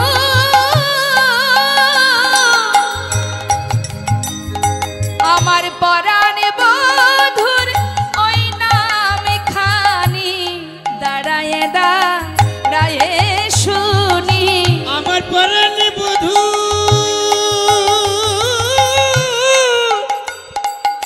ওই নামে খানি আমি দাঁড়াইয়ে দাঁড়াইয়ে শুনি আমার পরাণ বধূর মধুর নাম খানি যে নাম ঘরে শুনিতে পারি না গো পরাণ বধূর নাম বলি খানি আবার বল পরাণ বধূর নাম খানি আর বল আবার বল পরাণ বধূর নাম খানি দাঁড়ায় দাঁড়ায় শুনি জানিস ললিতা, আমি মনে মনে স্থির করেছি যারা আমাকে কলঙ্কিনী বলে গালি দেয় আমি তাদের অভিশাপ দেব। সখীরা বলছে রায়ধনী, ছি ছি ছি, তোর মুখে এমন কথা শোভা পায় না, তুই অভিশাপ দিবি? না রে না, এমন করে বলিস না। সখীদের কথা শুনে রাধানী বলছে দেখ, এত সময় বলেছিলাম অভিশাপ দেব, এবার হর্ষই যুক্ত করে দিলাম, দেবই। আমার কথা কবে যে আমার মতো হবে সে, নিতাই গৌর হরি বল হরি বল। আমার মতো হবে সে। ওই নাই আমার কথা কবে যে আমার মতো হবে সে কহিলাম এই বৃন্দাবনে বসে, আরে কহিলাম এই বৃন্দাবনে বসে আমি কহিলাম এই বৃন্দাবনে বসে তাদের পথে পথে কাঁদতে হবে আমার মতো করে। যেই না বলেছে সখীরা বলে উঠলেন জয় রাধে রাধে রাধে। রাধে এখন রাধার নামে জয় পড়েছে। রাধানী বলছে কিরে জয় দিলি কেন? আগে তো বাধা দিচ্ছিলি, এখন আবার হঠাৎ জয় দিলি কেন? বলছে রাধে, তুই কি অভিশাপ করলি না আশীর্বাদ করলি তুই নিজেও জানিস না। শোন শোন, তুই কি বললি আমার কথা কবে যে আমার মতো হবে সে, তার মানে সে যদি তোর কথা বলে তোর মতো হবে, তার মানে তুই গোবিন্দকে কাছে পাস সেও কাছে পাবে, তুই গোবিন্দ সেবা দিস সেও দেবে। হ্যাঁ ও রাধে, তাহলে তোর মতো অবস্থা তারই হবে, তুই যেমন কৃষ্ণ কৃষ্ণ বলে কাঁদিস তারও সেই একই হবে। কি হবে?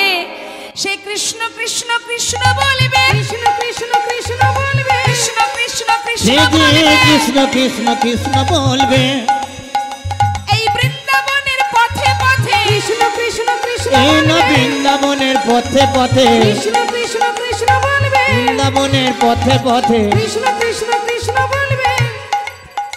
ওই কহিলাম এই বৃন্দাবনে বসে, ওই না কহিলাম বৃন্দাবনে বসে বুড়িমায় বললেন শোন ও ননদিনী, আহা ও রাজনন্দিনী, এমন করে আর তোমায় দুঃখ পেতে হবে না। পথের মাঝে গোবিন্দ দানি সেজে দাঁড়িয়ে আছে, তুমি তাড়াতাড়ি তৈরি হও, পসরা সাজাও, চলো আমরা মথুরার হাটে বিকিনির ছলা করে গোবিন্দ দর্শন করে আসি।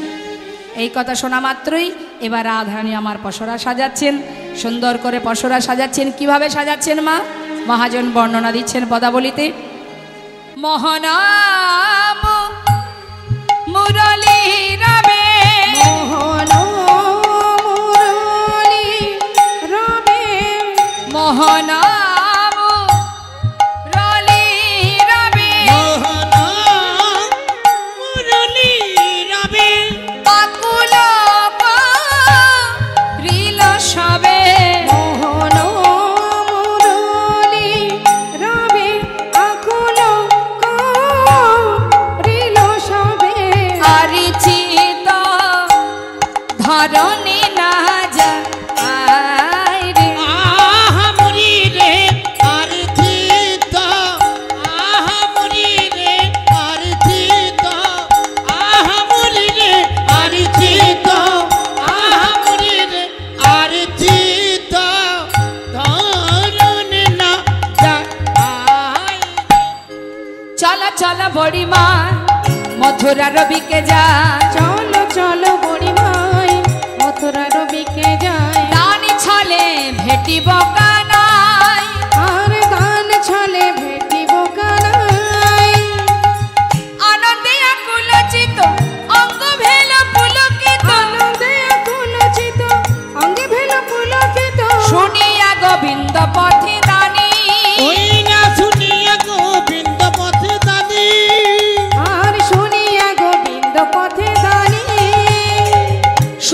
ভাণ্ড ভরি দধি দুগ্ধ ছানা পুরি সুবর্ণের ভাণ্ড ভরি দধি দুগ্ধ ছানা পুরি সারি সারি পশরায় পরে আরে সারি সারি পশরায়ু পরে তাহাতে উড়নি ভালে বিচিত্র নেতের ফালি তাহাতে ওড়নি ভালে বিচিত্র নেত্রের ফালি দাসী শিরে করে ঝলমলে আরে দাসী শিরে করে ঝলমল আজ রাধারানী আমার পশরার উপরে শুদ্ধ বস্ত্র দিয়ে ঢেকে নিয়েছেন মাথায় পশরা পরপর সাজিয়ে নিয়ে ঘর থেকে যেই না বাইরে পা রেখেছেন মা পিছন থেকে ডাক দিলেন কে ডাক দিচ্ছেন জটিলা বলি মা ও মা বড়িমায় মনে মনে ভাবছে সর্বনাশ ধরা পড়ে গেলাম কিনা কি জানি আবার পিছন থেকে ডাকছে কেন একটু শোনো শোনো এদিকে এসো এদিকে এসো বড়িমায় তাড়াতাড়ি করে এসে বলছে এই কিরে ডাকছিস কেন রে ডাকছিস কেন ও মা শোনো না বলি আমার একটা কথা আছে তোমার সঙ্গে কি তাড়াতাড়ি বল এখন বাবা যে চোর হয় সে দেখবেন আর একজনকে চোরের নজরেই দেখে বড়িমায় ভাবছি কি জানি বাবা যাচ্ছি যেখানে সেটা কি জেনে ফেললো কি করা যায় কিন্তু সাহস দেখাচ্ছে ওপরে এই চটপট বল কি বলবি তাড়াতাড়ি বল যেতে হবে দেরি হয়ে যাচ্ছে ও মা শোনো না বলছি কি বৌমা আজকে প্রথম হাটে যাচ্ছে তোমার সঙ্গে তা যে নামে আমার বৌমা পাগল হ্যাঁ সাবধান মা বলি তার নামটি করো না তার নামটি করো না তার নামটি করো না তার নামটি করো না যে নামে বউ পাগলিনী তার নামটি করো না যে নামে বউ পাগলিনী তার নামটি করো না জটিলা কিন্তু মুখ থেকে বলছে না পরিষ্কার করে যে কার নাম একটু ঘুরিয়ে পেঁচিয়ে বলছে বলছে মা তার নাম যেন করবে না যে নামে আমার বৌমা পাগলিনী বড়িমায়া তো কম যায় না সহজে ছাড়ার পাত্রী নই ভাবছে তোর মুখে শুনবো কৃষ্ণ নাম তারপরে হাটে যাব কতক্ষণ তুই না বলিস তাই আমি দেখি বলছে এই কার নাম করতে বারণ করছিস রে এই জটিলে কার নাম সে আরে নামটা কি জানিস না বল না নামটা কি আরে মুশকিল গোঠে মাঠে ধেনু চড়াই তার নামটি করো না গোঠে মাঠে ধেনু চড়াই তার নামটি করো ওই না না গোঠে মাঠে ধেনু চড়াই তার নামটি করো না গোঠে মাঠে ও বুঝেছি বুঝেছি শ্রীদাম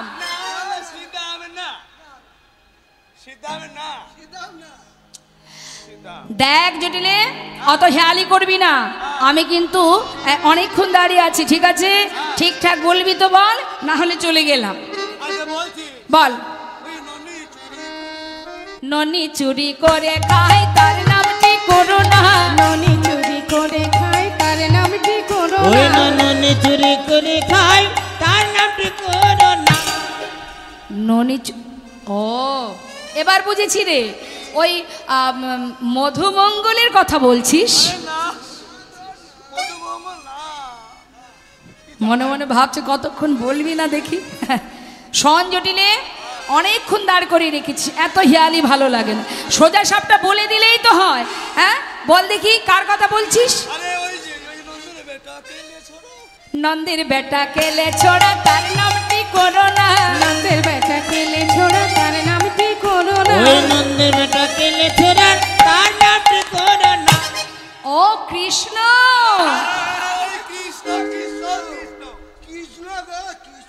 মানে যেই না বড়িমায় বলেছে কৃষ্ণ অনেকক্ষণ থেকে চেষ্টা করছে বোঝানোর যেই মুখের উপরে বলেছে কৃষ্ণ ঝোঁকে ঝোঁকে তারাও বলে ফেলেছে হ্যাঁ কৃষ্ণ কৃষ্ণ কৃষ্ণ কৃষ্ণ মনে মনে বলছি বলবি না মানে বলতে তো তোদের হবেই আরে ধুর ওর নাম কেন করতে যাব কে ওর খায় না পড়ি তাই ওর কথা বলতে যাব শোন শোন জটিলে আমরা বরাবরই তোদের যে কুলদেবী আছে মা শ্যামা মা তার নাম গাইতে গাইতেই আমরা যাত্রা করি মা গো মা আমি তো সেই কথাই বলছিলাম আমাদের কুলদেবী মা শ্যামা মায়ের নাম গাইতে গাইতে যেন বৌমাটি যায় আরে হ্যাঁ রে হ্যাঁ এ আবার নতুন কথা কি তুই চিন্তা করিস না কিন্তু যে একমাত্র গোবিন্দ মন্ত্র ছাড়া আর কিছু জানে না কি করে গাইবে শ্যামা মায়ের নাম কিন্তু উপায় নেই শাশুড়ির কথা রক্ষা করতে হবে তাই রাধারানী আমার গাইছেন কি গাইছেন মা এক কথাতে দুটো কাজ হয়ে যাচ্ছে শ্যামা মার শাশুড়ি মনে মনে ভাবছে এই না হলে বৌমায় আমার যা বলেছি তাই গাইছে। আর রাধারানী কি গাইছে? শ্যাম আমার নাম, শ্যাম আমার, আর কি শ্যাম আমার, শ্যাম আমার, শ্যাম আমার, শ্যাম আমার নাম, আমি শ্যামের শ্যাম আমার, শ্যাম আমার নাম। উলুধ্বনির গায়ে গৌর হরি বল। শ্যাম আমার নাম, আমি শ্যামের শ্যাম আমার, শ্যাম আমার নাম। বলো শ্যাম আমার, শ্যাম আমার, শ্যাম আমার নাম, আমি শ্যাম, শ্যাম আমার, শ্যাম আমার নাম। শ্যাম আমার, শ্যাম আমার, শ্যাম আমার নাম, আমি শ্যামের শ্যাম আমার, শ্যাম আমার নাম। বলো শ্যাম আমার, শ্যাম আমার, শ্যাম আমার নাম, আমি শ্যাম, শ্যাম আমার, শ্যাম আমার নাম। শ্যাম আমার, শ্যাম আমার, শ্যাম আমার নাম, আমি শ্যামের শ্যাম আমার, শ্যাম আমার নাম। বলো শ্যাম আমার, শ্যাম আমার, শ্যাম আমার নাম, আমি শ্যাম, শ্যাম আমার, শ্যাম আমার নাম। শ্যাম আমার, শ্যাম আমার, শ্যাম আমার নাম, আমি শ্যামের শ্যাম আমার, শ্যাম আমার নাম। বলো শ্যাম আমার, শ্যাম আমার, শ্যাম আমার নাম, আমি শ্যাম, শ্যাম আমার, শ্যাম আমার নাম। শ্যাম আমার, শ্যাম আমার, শ্যাম আমার নাম, আমি শ্যামের শ্যাম আমার, শ্যাম আমার নাম। বলো শ্যাম আমার, শ্যাম আমার, শ্যাম আমার নাম, আমি শ্যাম, শ্যাম আমার, শ্যাম আমার নাম। শ্যাম আমার, আমি শ্যামের শ্যাম আমার গাইতে গাইতে যাচ্ছে। আর পথের মাঝে দাঁড়িয়ে আছে কি গোবিন্দ। দূর থেকে গোবিন্দ দেখতে পেয়ে সকল সুন্দরী রমণী সম্মুখে গিয়ে দাঁড়ালেন। কোথায় যাও হে গোয়ালিনী,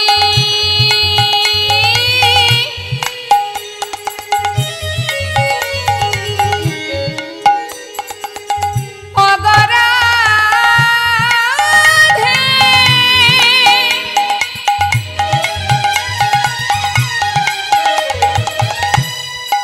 বৃষভানু রাজনন্দিনী,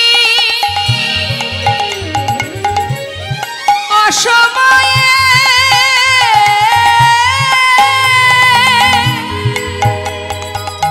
চলেছ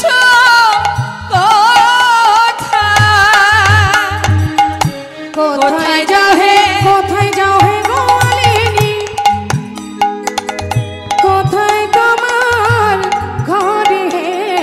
কিসের পশরা দাসী, ওই নাকি সেলো পসরা দাসী, কিসের পশরা দাসী, মাথা রয় পহরে রে, মাথা রয় পহরে রে, ওই না মাথা রইও পরে রে, ওই না মাথা রইও পরে রে।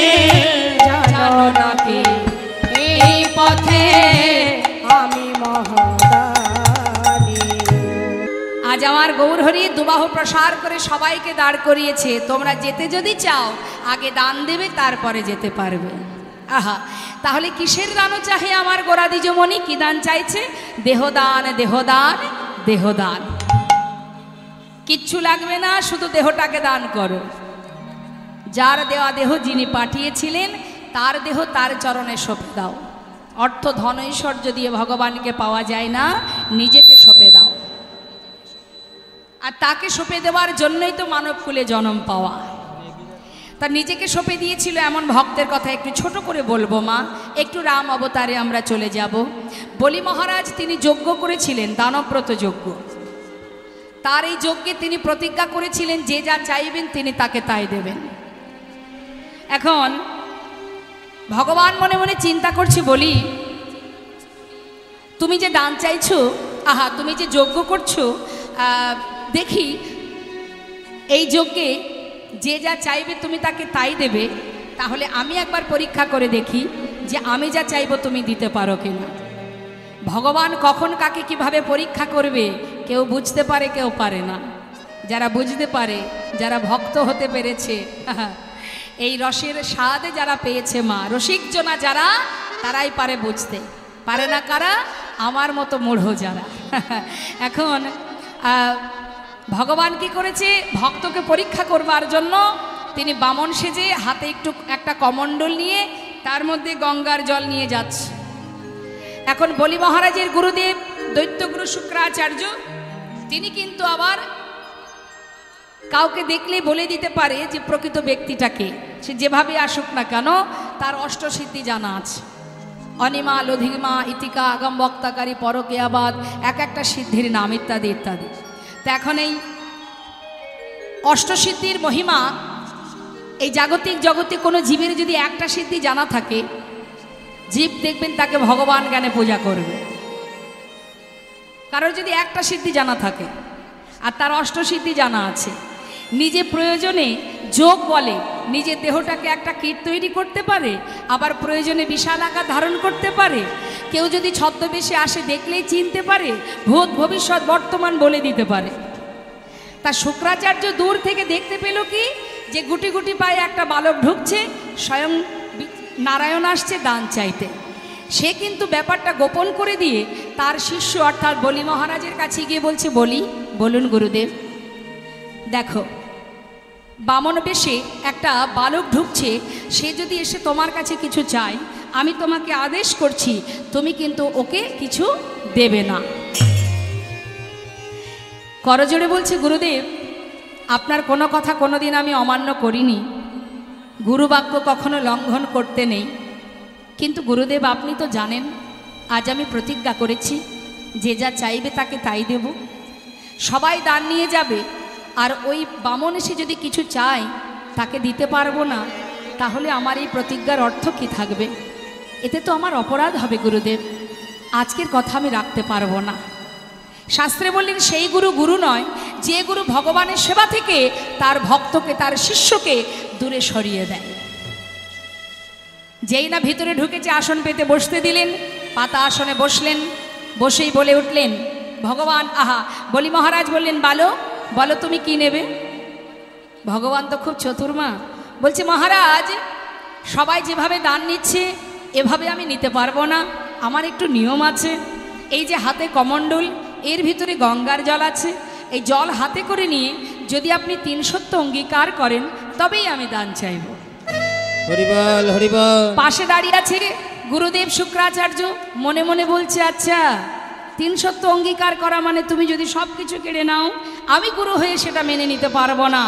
যেমন করেই হোক এই জল যাতে হাতে না পড়ে তার বন্দোবস্ত আমায় করতে হবে।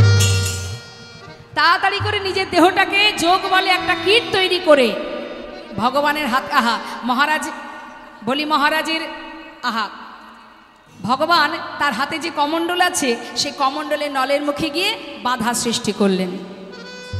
এখন যেই না যোগ বলে কীট তৈরি করে নিজেকে বাধা দিয়েছে, ভগবান অন্তরে জানতে পেরেছে। জানতে পেরে মনে মনে বলছে আচ্ছা তোর শিষ্য আমাকে সেবা করতে চলেছে, আর তুই গুরু হয়ে ভগবানের সেবা থেকে তোর শিষ্যকে তুই বাধা দিচ্ছিস, তুই জানিস না যে তুই কি অপরাধ করছিস। তাই যার সেবা কাজে তুই বাধা দিচ্ছিস উপযুক্ত শিক্ষা তার হাত দিয়েই তোকে আমি দেব। হাতে জলের কমণ্ডল, বলে উঠলেন মহারাজ বেশ কিছুদিন হয়েছে আমার এই কমণ্ডলটা ব্যবহার করা পড়েনি। মহারাজ আমার মনে হয় আমার এই কমণ্ডলের নলের মুখে কোনো নোংরা জমেছে। আপনার পাশে যে কুশ আছে সেই কুশ দিয়ে যদি একটু কমণ্ডলের নলটা পরিষ্কার করে দেন মহারাজ, তাহলে আমি খুশি হই। এদিকে বলি মহারাজের সম্মুখে ভগবানের সেই বামন বেশ দর্শন করে বলি মহারাজের স্ত্রী বৃন্দাবলী মনে মনে বাসনা করছেন, কি অপরূপ রূপ ছোট্ট এই বালকটি, এমন একটি বালক যদি আমি কাছে পেতাম, তাকে কোলে করে আদর করতাম, অনেক ভালোবাসা দিতাম। ভগবান অন্তরে জানতে পেরে মনে মনে বললেন তথাস্তু, তাই হবে, তোমার বাঞ্ছা পূর্ণ হবে। বলি মহারাজ এই কথা শুনে বললেন বেশ তো। যেই না কুশটা তুলেছে মা কমণ্ডলে নলের মুখে আঘাত করতে যাবে, সঙ্গে সঙ্গে ভগবান সুদর্শন চক্রকে স্মরণ করলেন, আর সুদর্শন চক্র যেই কুশের আগায় বিঁধে গেল, সেই কুশ দিয়ে যেই না আঘাত করলো, সঙ্গে সঙ্গে গুরুদেবের একটি চোখ অন্ধ হয়ে গেল। পরাজিত হলো, বাধা থেকে সরে দাঁড়ালো। যেই না সরে দাঁড়ালো, জল হাতে পড়লো, 300 অঙ্গীকার হয়ে গেল, যা চাইবে তোমাকে আমি তাই দেব। তা বলো বলো তুমি কি নেবে? মহারাজ, আমি তো বামন, সাধন ভজন করব সেটুকু জায়গাও আমার নেই, তাই আপনার কাছে আমার এইটুকুই চাওয়া, মাত্র ত্রিপাদ ভূমি। মাত্র ত্রিপাদ ভূমি? হাসছেন বলি মহারাজ। বালক, এটুকু নিয়ে কি করবে? আমার ত্রিপাদ ভূমি মানে 3 বার চরণ ফেললে যেটুকু ভূমি হবে সেইটুকু। তা বলছে এইটুকুতে কি আর হবে গো? আরে বাবা, আমি রাজা, আমার অনেক আছে, তুমি আরো বেশি কিছু চাও। বলো বলো দেখি, আর কি নেবে শিগগিরই বলো। মহারাজ, ত্রিপাদ ভূমি হলেই হবে, এর থেকে বেশি কিছু আমি আর চাই না। বসে বসে যাতে একটু সাধন ভজন করতে পারি, তার জন্য ত্রিপাদ ভূমিই যথেষ্ট। যেই না বলা, বেশ তাহলে রাখো তোমার চরণ, নিয়ে নাও তুমি তোমার ত্রিপাদ ভূমি। সঙ্গে সঙ্গে ভগবান একটি চরণ রাখলেন মর্তে, একটি চরণ রাখলেন স্বর্গে। মাত্র 2টো চরণ রাখা মাত্রই সব তার নেওয়া হয়ে গেল। মুখের দিকে তাকিয়ে আছে কেই বালক, মাত্র 2টি চরণ রাখা মাত্র সর্বস্ব নিল। এ তো সাধারণ বালক নয়। সাধারণ বালক যদি হতো তাহলে কি করে স্বর্গ মর্ত পাতালে সর্বস্ব নিল? না না, এ তো সাধারণ বালক নয়। বালক, তুমি কে? আমি তোমায় চিনতে পারছি না কেন? তুমি তোমার আসল স্বরূপটা একবার আমায় দেখাও। এদিকে বলি মহারাজের স্ত্রী বলে উঠলেন, ওরে পাষণ্ড, এত নিষ্ঠুর তোর মন, এত কঠিন তোর হৃদয়, আমার স্বামীর সর্বস্ব তুই কেড়ে নিয়েছিস। তোর মতো সন্তান কাছে পেলে আমি তোকে বিষ পান করিয়ে মেরে ফেলতাম। ভগবান বললেন, তথাস্তু, তাই হবে। পরের জন্মে হয়েছিল পুতনা, কোলে করে আদরও করেছিল, আবার স্তনদুগ্ধে বিষ মিশিয়ে পান করিয়েছিল। কিন্তু মা, দূর থেকে বলি মহারাজ বলে উঠলেন, বালক, একটি বার তোমার আসল স্বরূপটি দেখাও। হরিবল হরিবল। ভগবানও কেমন তার পরীক্ষা দেখুন মা, চতুরতা করে বলছে, মহারাজ মাত্র 2টো চরণ রেখেছি, 2টো চরণ রাখবা মাত্র সর্বস্ব নেওয়া হয়ে গেল, কিন্তু 3য় চরণটা রাখবো কোথায়? জায়গা কই? হরি বল হরি বল। ভগবান যেমন চতুর, তার ভক্ত তার দ্বিগুণ চতুর। হরিনাম কৃষ্ণ নাম বড়ই মধুর, যে জন কৃষ্ণ ভজে সে বড় চতুর। বলে উঠলেন, সাধারণত মানুষের 2টো চরণ হয়, আর যদি তুমি তোমার 3য় চরণটা আমাকে দেখাতে পারো, আমি অবশ্যই তোমাকে ত্রিপাদ ভূমি দেব। দেখাও তোমার 3য় চরণটি কোথায়। ভগবান দেরি না করে নাভি কমল থেকে একটা চরণ বাহির করলেন, আর যেই না বাহিরে করেছে, আর কি তার চিনতে ভুল হয়? সিংহাসন পরিত্যাগ করে ছুটতে ছুটতে ভগবানের কাছে চরণ দুটি জড়িয়ে আছাড় খেয়ে পড়লেন,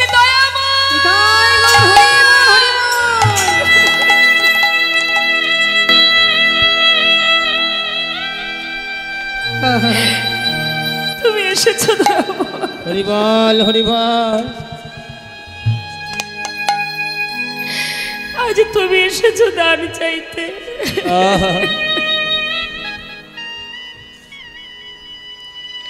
আমি চিনতে পেরেছি প্রভু, তোমায় চিনতে পেরেছি। ও প্রভু, এই জগতে যা কিছু আছে সবই তুমি নিয়েছো,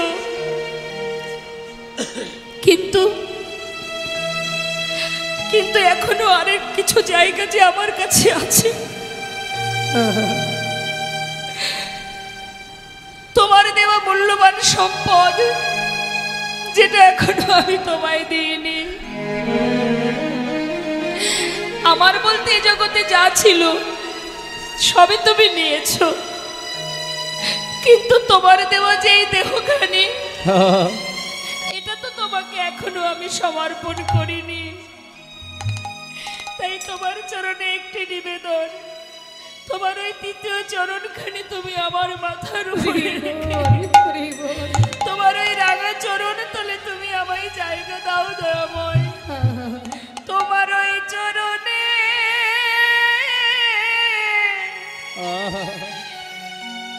আমায় স্থান দাও গো। তোমার ওই চরণে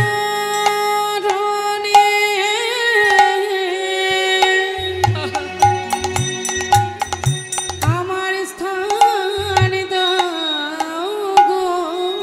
তোমার ওই চরণে আমার স্থান দাও। তোমার ওই চরণে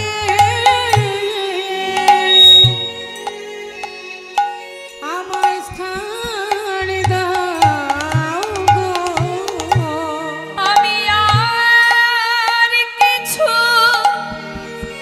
চাই না দয়াল, শুধু ওই চরণে স্থান দাও গো। আমি আর তো কিছু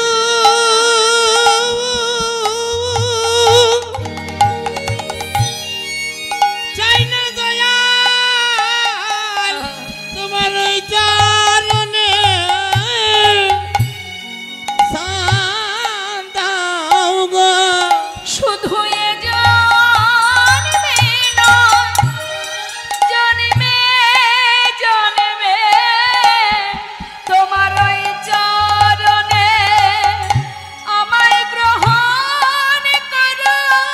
শুধু এই জন্মে নয়, জন্মে জন্মে তোমার ওই চরণে গ্রহণ করো।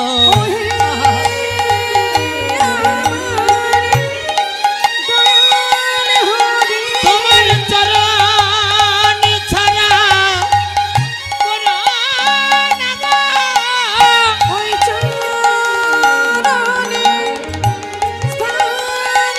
গো। তোমার চরণ ছাড়া কোনো না গো। বিদায় গৌর হরি বল, হরি বল, হরি বল। তোমার চরণে ছাড়া করো না গো। তোমার চরণ ছাড়া করো না গো। তোমার ওই চরণে আমায় শান দাও গো। শুধুমাত্র কলিযুগে কয়েকটা জিনিস আমাদের একটু মাথায় রাখতে হবে। সেগুলো কি? যদি তুমি ভগবত ভক্তি লাভ করতে চাও, কয়েকটা পথ আমাদের অবলম্বন করতে হয়।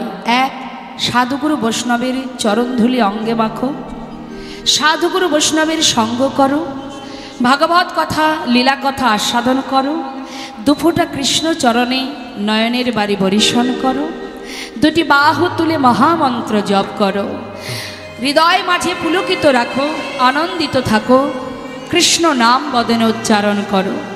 এগুলো যদি আমরা করতে পারি মা, সংসারের প্রতি দায়ী দায়িত্ব যেটুকু আছে পালন করো, কিন্তু মনটা দিয়ে দাও গোবিন্দ চরণে। নিতাই গৌর হরি বল, হরি বল। হাতে কর্ম করো, মুখে হরি নাম করো, কৃষ্ণ নাম করো, তাহলে কৃষ্ণ ভজন হবে। সংসারে সন্তানের প্রতি, আত্মীয় স্বজনের প্রতি যে কর্তব্য, সেটাও তোমার পালন হবে। কিন্তু মন যদি সংসারে থাকে, তাহলে দুঃখ যন্ত্রণা নিজেরা সইতে পারবো না। সংসারের যন্ত্রণা বড় যন্ত্রণা। এই যন্ত্রণা তুমি যতই কাঁদো না কেন, এই যন্ত্রণা থেকে কখনোই মুক্তি পাবে না। সংসারে সারা জীবন সুখের আশায়, সুখের আশায়, এই আশার পিছনে ছুটতে ছুটতে জীবনের গোনাদিন ফুরিয়ে সূর্য পশ্চিম দিকে ঢলে পড়বে, তথাপিও আপনি সুখের নাগাল খুঁজে পাবেন না। তাহলে তার চিন্তা করে লাভ কি? সারা জীবন যার কথা না ভাবলেও সে তোমার চিন্তা করে, তাহলে ভাবতে যদি হয় তার কথা ভাবো। হরি বল। সংসার তো তিনি দিয়েছেন, রক্ষা করবেনও তিনি। ভাবছো বসে চলবে কিসে? তুমি ভাববার কে? যার ভাবনা সেই ভাবে, তুমি ভাবো তাকে। নিতাই গৌর হরি বল, হরি বল, হরি বল। তাই আজ বৈষ্ণব মহাজন পদাবলীর শেষে লিখলেন, কি বললেন? কৃষ্ণ অবতারে আমি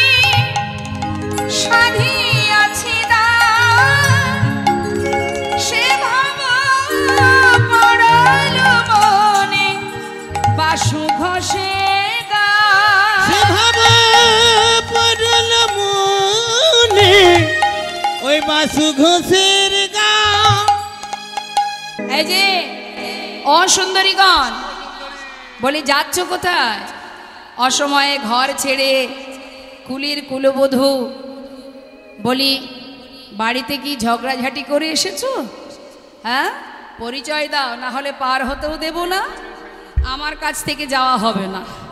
বলো দেখি যাচ্ছ কোথায়? সখীরা বলছে, আরে আরে, পথের মাঝে দাঁড়িয়ে আমাদের যাত্রাটা অশুভ করে দিলে আবার জিজ্ঞাসা করছো কোথায় যাচ্ছি? তোমাকে এত কথার উত্তর কেন দিতে যাব? তুমি কে হে? গোবিন্দ বলছে, আমি। শুনবে আমি কে? ঘাটেরও ঘাটিয়াল আমি, এই ঘাটের ঘাটওয়াল আমি। পার হতে গেলে আমার ঘাট দিয়ে পার হতে হবে, তাই যে যে পথেই যাও না কেন, ঘাটেরও ঘাটওয়াল আমি, আবার পথের মহাদানী। ঘাটেরও ঘাটওয়াল আমি, পথের মহাদানী। দান দিয়ে যেতে হবে, দান দিয়ে যেতে তোমাকে হবে। দান দিয়ে যেতে হবে। শোনো বিনোদিনী, শোনো বিনোদিনী, তোমাদের দান দিয়ে যেতে হবে। শোনো বিনোদিনী, শোনো বিনোদিনী। দান? আমরা কেন দান দিতে যাব? বাহ, দান দেবে না? প্রতিনিয়ত মথুরার হাটে বিকিকিনি করছো, কংসের রাজ দরবারে কর দিতে হয়, তা বুঝি জানো না? শোনো, চুরি চাপটি করে ব্যবসা চলবে না, আগে কর দেবে, দান দেবে, তারপরে বিকিকিনি করতে যাবে। দাও দেখি।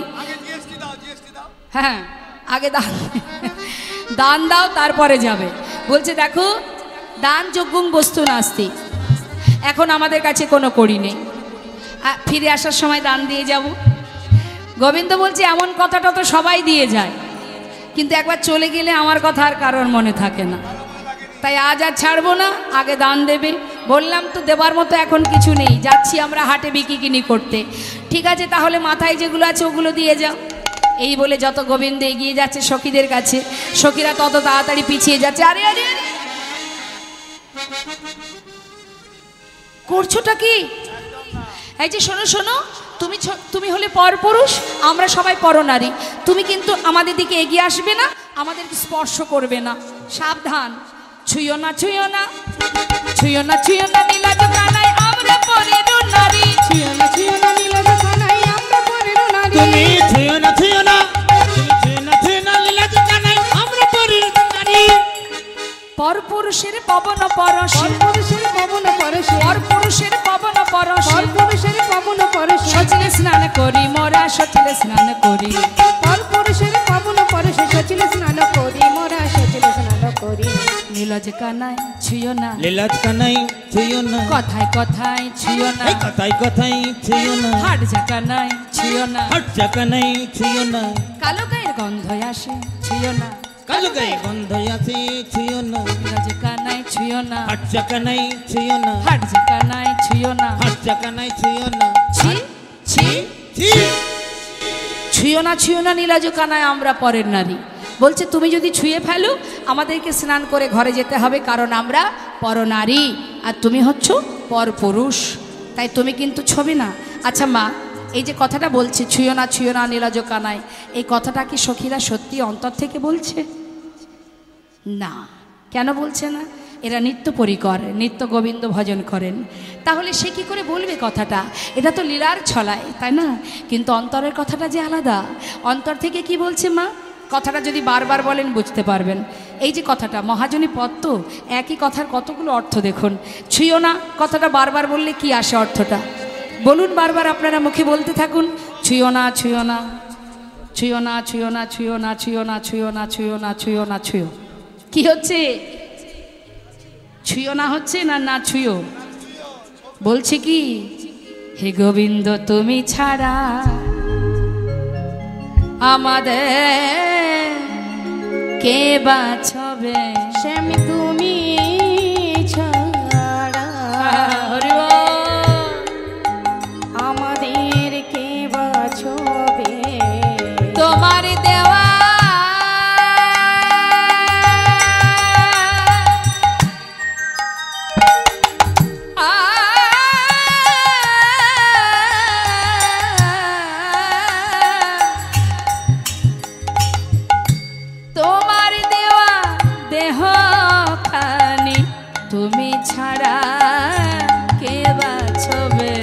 গোবিন্দ তোমার দেওয়া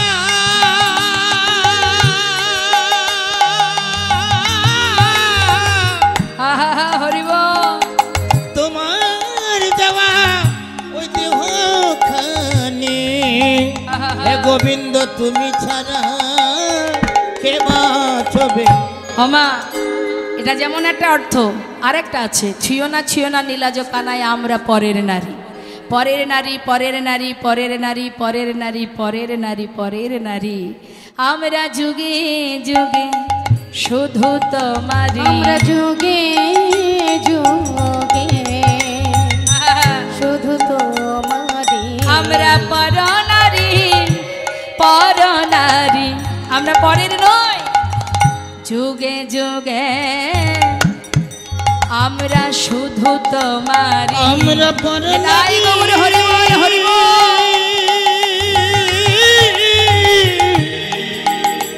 আমরা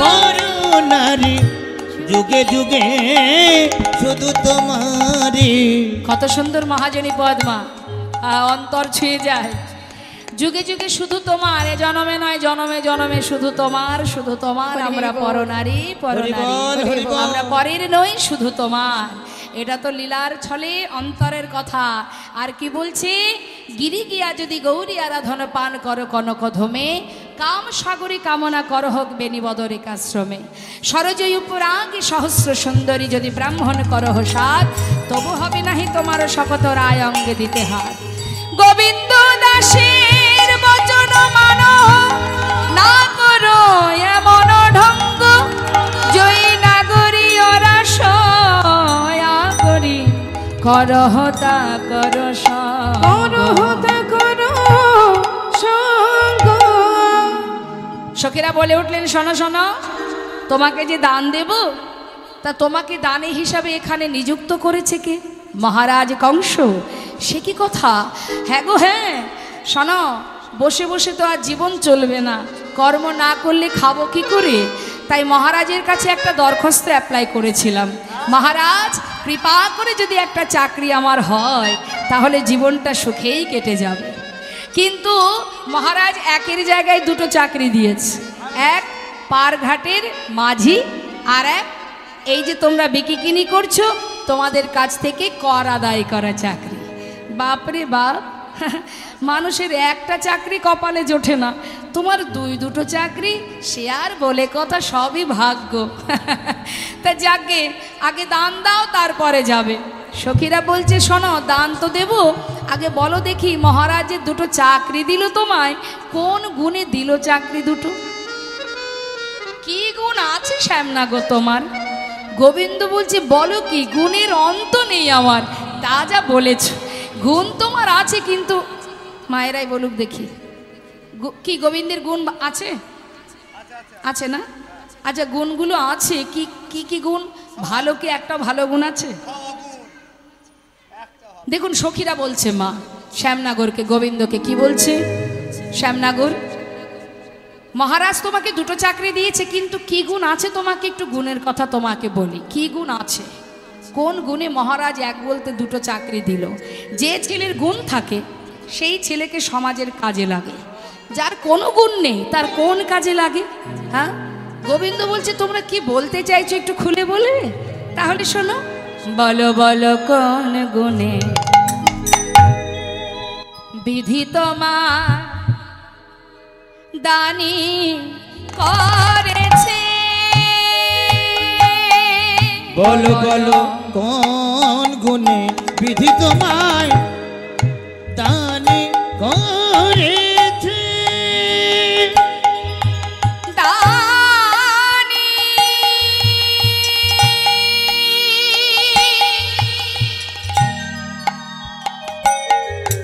দানি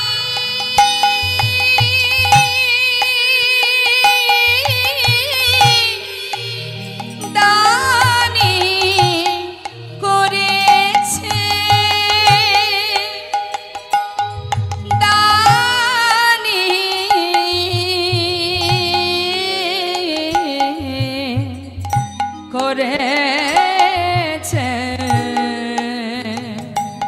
বলো বলো ধানে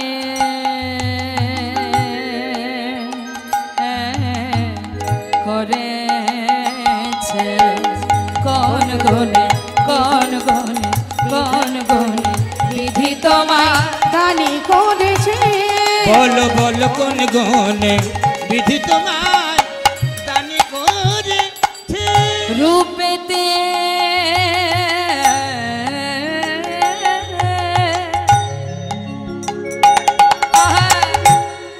আর রূপেতে ভ্রমরা আবার গুণে ননি চোরা কোন রূপেতে ভ্রমরা গুণে নুনি চোরা আবার ধনেতে ধবলি বসতি গাছে দানি করেছে বলো কোন গুণে বিধি তোমায় দানি করেছে বলো কোন গুণে বিধি তোমায় দানি করেছে হরে কৃষ্ণ রূপেতে ভ্রমরা গুণে ননিচোরা ধনে ধবলি বসতি গাছে একটু ব্যাখ্যা করে ভেঙে চুরে বোঝালে বুঝবেন।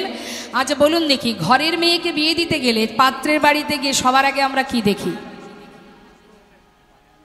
ছেলেটাকে দেখব, মানে তার দেখতে কেমন, তাই তো মা?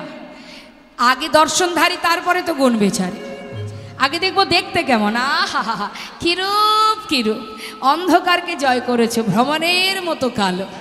হ্যাঁ, কি সুন্দর দেখতে, গায়ের রংটা কত সুন্দর, অন্ধকার জয় হয়ে গেছে। মানে অন্ধকার সেও লজ্জিত তোমার অঙ্গের বরণ দেখে। তা এই তো তোমার রূপ, কি রূপের বড়ায়। গেল গেল রূপ গেল, ঠিক আছে ছেড়ে দিলাম। ছেলের যদি গুণ থাকে সে ঘরে মেয়ে বিবাহ দেয়া যায়। হ্যাঁ, গুণ, আহা কি গুণ কি গুণ, ঘরে ঘরে ননি চুরি করে খায়। প্রসিদ্ধ নবনীত চৌরাম, তা শুধু কি ননি চুরি করে নাকি? চোরের শিরোমণি ব্রজলালনার বসন চুরি করে, ব্রজমায়ীদের মনকে চুরি করে, আবার গৌর হয়ে কলিযুগে কলিহত জীবের পাপ রাশি চুরি করছে। তা চোরের শিরোমণি গোবিন্দ যদি কেউ জানতে পারে অমুকের বাড়ির ছেলেটা চোর, সে ঘরে মেয়ে দেবে? কখনো না, কখনো না। ঠিক আছে মেনে নিলাম তোমার রূপ নেই, গুণ নেই। যদি তোমার ধন সম্পদ থাকতো, তাও তো নেই। সারাদিন মাঠে মাঠে যাদের নিয়ে ঘুরে বেড়াও নবলক্ষ ধেনু, সেগুলো তো তোমার নয়, তোমার পিতা নন্দ মহারাজের। নিজের বলতে কিছু নেই, তাও ছেড়ে দিলাম। যদি বিশাল বসতি থাকতো, যেমন অনেকে বলে না আমার 4টে বাড়ি 10টা বাড়ি, আমার এই আছে ওই আছে, মানে বসতি যদি থাকতো, তাহলেও একটা কেউ না কেউ তোমায় ভালোবাসতো বা কোনো কাজে লাগতো। বসতি, আহা হা, কোথায় বসতি? গাছে। রূপেতে ভ্রমরা গুণে ননিচোরা ধনে ধবলি, তাও পিতার, আর বসতি গাছ। তাহলে কি গুণ আছে? স্বনামে পুরুষ ধন্য, পিতৃ নামে চ মধ্যম, শ্বশুরের নামে যে বিলায় সে হলো অধম, আর স্ত্রীর নামে যে বিলায় সে হলো অধম অধম। বুঝিয়ে দেব? বুঝিয়ে দিচ্ছি। যে পুরুষ নিজের ক্ষমতায় সমাজের কাছে পরিচিত থাকেন, তিনি হচ্ছেন উত্তম পুরুষ। যে পুরুষ পিতার পরিচয়ে পরিচিত থাকেন, তিনি হচ্ছেন মধ্যম পুরুষ। যে পুরুষ শ্বশুরের পরিচয়ে পরিচিত থাকেন, তিনি হচ্ছেন অধম পুরুষ। আর যিনি স্ত্রীর পরিচয়ে পরিচিত থাকেন, তিনি হচ্ছেন অধম অধম পুরুষ। তা এই তো তোমার গুণ। সাবধান, ঘোষের ছেলে বামন হয়ে চাঁদে হাত দিতে যেও না। বুঝতে পারছো না? এই ধরো এই রাস্তা দিয়ে কোনো এক ভদ্রলোক যাচ্ছে, আমি হয়তো বললাম যে মা ওই ভদ্রলোকটিকে, ওনাকে তো আগে কখনো দেখিনি। আপনি আমাকে বোঝাচ্ছেন যে চিনতে পারছো না, অমুক দিদিমণির স্বামী। তার মানে চেনে কাকে? দিদিমণিকে। দাদাবাবুকে কেউ চেনে না, দিদিমণির পরিচয়ে দাদাবাবু পরিচিত, তিনি হচ্ছেন অধম অধম পুরুষ। আচ্ছা, তা শ্যামনগর হইয়া বামন,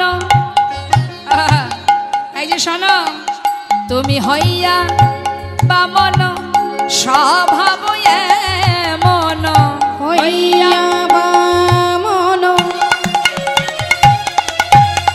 স্বভাব এমন, হাত বাড়ায় চাঁদের কাছে আজি দানি করেছে কোন গুণে বিধি তোমায় দানি করেছে করেছে কোনে কোনে বিধি তোমায় দানি করেছে। এত কথা বলার পর গোবিন্দ বলছেন, তবে শোনো সুন্দরীগণ, আমার দেখতে ভালো না, গায়ের রং কালো, কত কথা শোনালে, বুঝলাম, কিন্তু তোমরা হয়তো জানো না কালোরও অনেক গুণ আছে। হরিবল হরিবল। কালো হচ্ছে জগতের আলো। প্রদীপের নিচে অন্ধকারটা না থাকলে আলোর এত মান থাকতো না, তাই তো মা? এই অন্ধকারটা আছে বলে দিনের আলোর এত মর্যাদা। তাই বলছে, শোনো অসুন্দরীগণ, তাহলে এবার বলি শোনো, আমার গায়ের রং কালো, তোমাদের গায়ের রং ফর্সা, এত সময় আমাকে বলেছো, এবার আমি বলবো, তোমরা শুনবে। ও সুন্দরী, এমন করে কালো কালো বলো না, হ্যাঁ শুনে রাখো। এবার কি বলছি,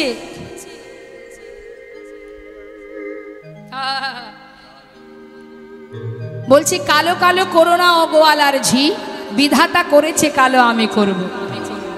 এমন করে কালো বলো, কালো কালো করো না ও গোয়ালার ঝি, কালো কালো করো না ও গোয়ালার ঝি, বিধাতা করেছে কালো, বিধাতা করেছে কালো, আমি করব কি, কালো কালো করো না ও গোয়ালার ঝি, কালো কালো করো না ও গোয়ালার ঝি। কি বলছে মা? ব্যাখ্যা করে বলছে গোবিন্দ, কালো সে যমুনার জল অগ সর্বলোকে খায়, ওই কালো সে যমুনার জল সর্বলোকে খায়, কালো মেঘে বৃষ্টি হলে জগত জুড়ায়, আরে কালো মেঘে বৃষ্টি হলে জগৎ জোড়ায়, কালো কালো করো না ও গোয়ালার ঝি, কালো কালো করো না ও গোয়ালার ঝি, কালো কালো করো না ও গোয়ালার ঝি। কি বলছে? কালো যমুনার জল, আকাশের যখন ঘন কালো মেঘ হয় তখনই বৃষ্টি হয়, যমুনার জলও কালো, তাই তো? ও সুন্দরী, আচ্ছা মা, যাদের গায়ের রং ফর্সা হয় তাদের একটা চলিত ভাষায় একটা কথা বলে, কি বলে বলুন তো? কটা বলে না, কটা, তাই তো? গায়ের রংটা কটা, অর্থাৎ ফর্সা।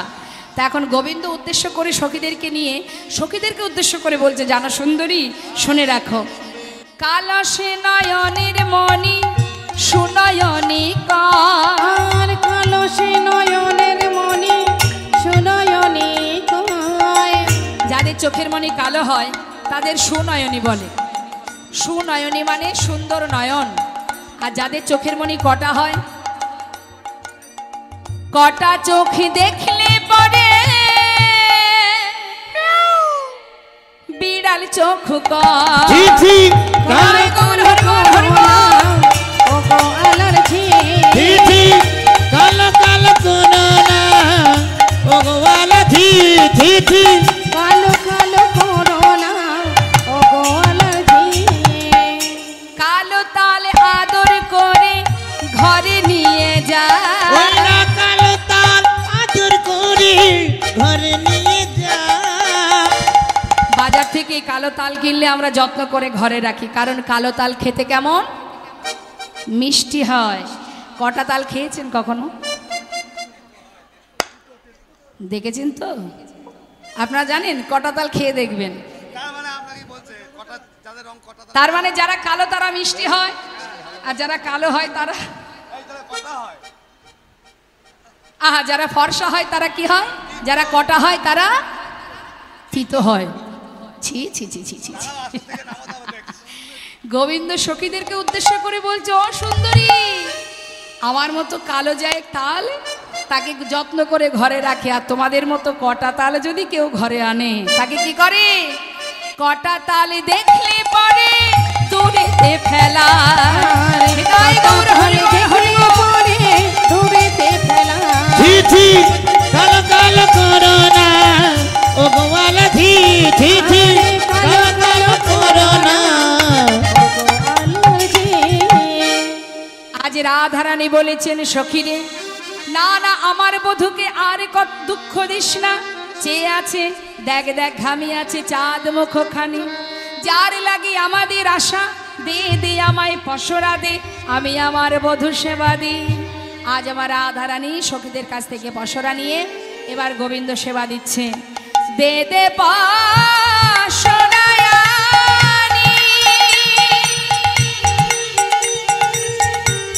যার লাগি বিকি কিনি, দে দে পসরায়ানি,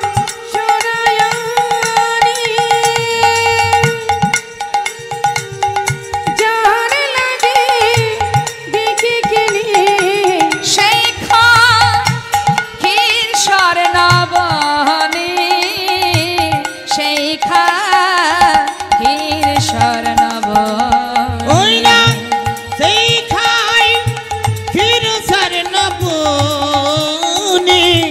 সেই খাই ক্ষীর স্বর্ণবনে।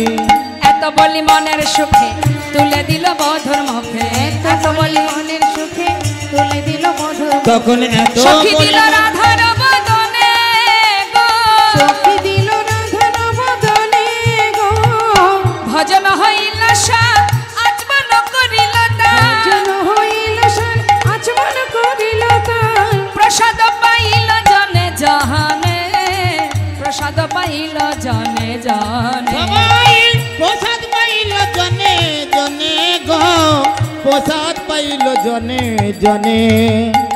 এত বলি মনের সুখে দুহু হ্যারে দুহার মুখে, এত বলি মনের সুখে দোহারে দোহার মুখে, দুহু রূপের বলি হারি যায়, রূপের বলি হারি যায়, দুহু রূপের মাধুরী দেখিয়া নয়ন ভরি, রূপের মাধুরী দেখে আসে নয়ন ভরি, গুণ গায় বৃন্দাবন দাসে, গুণ গায় বৃন্দাবন দাসে। ওই না গুণ গাই বৃন্দাবন দাসে, গুণ গাই বৃন্দাবন দাসে।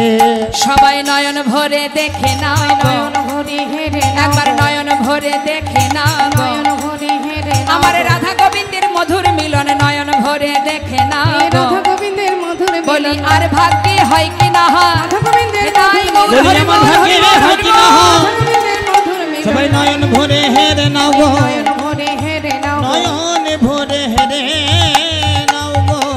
জনিতা জয় গো জয় রাধেশ্যাম।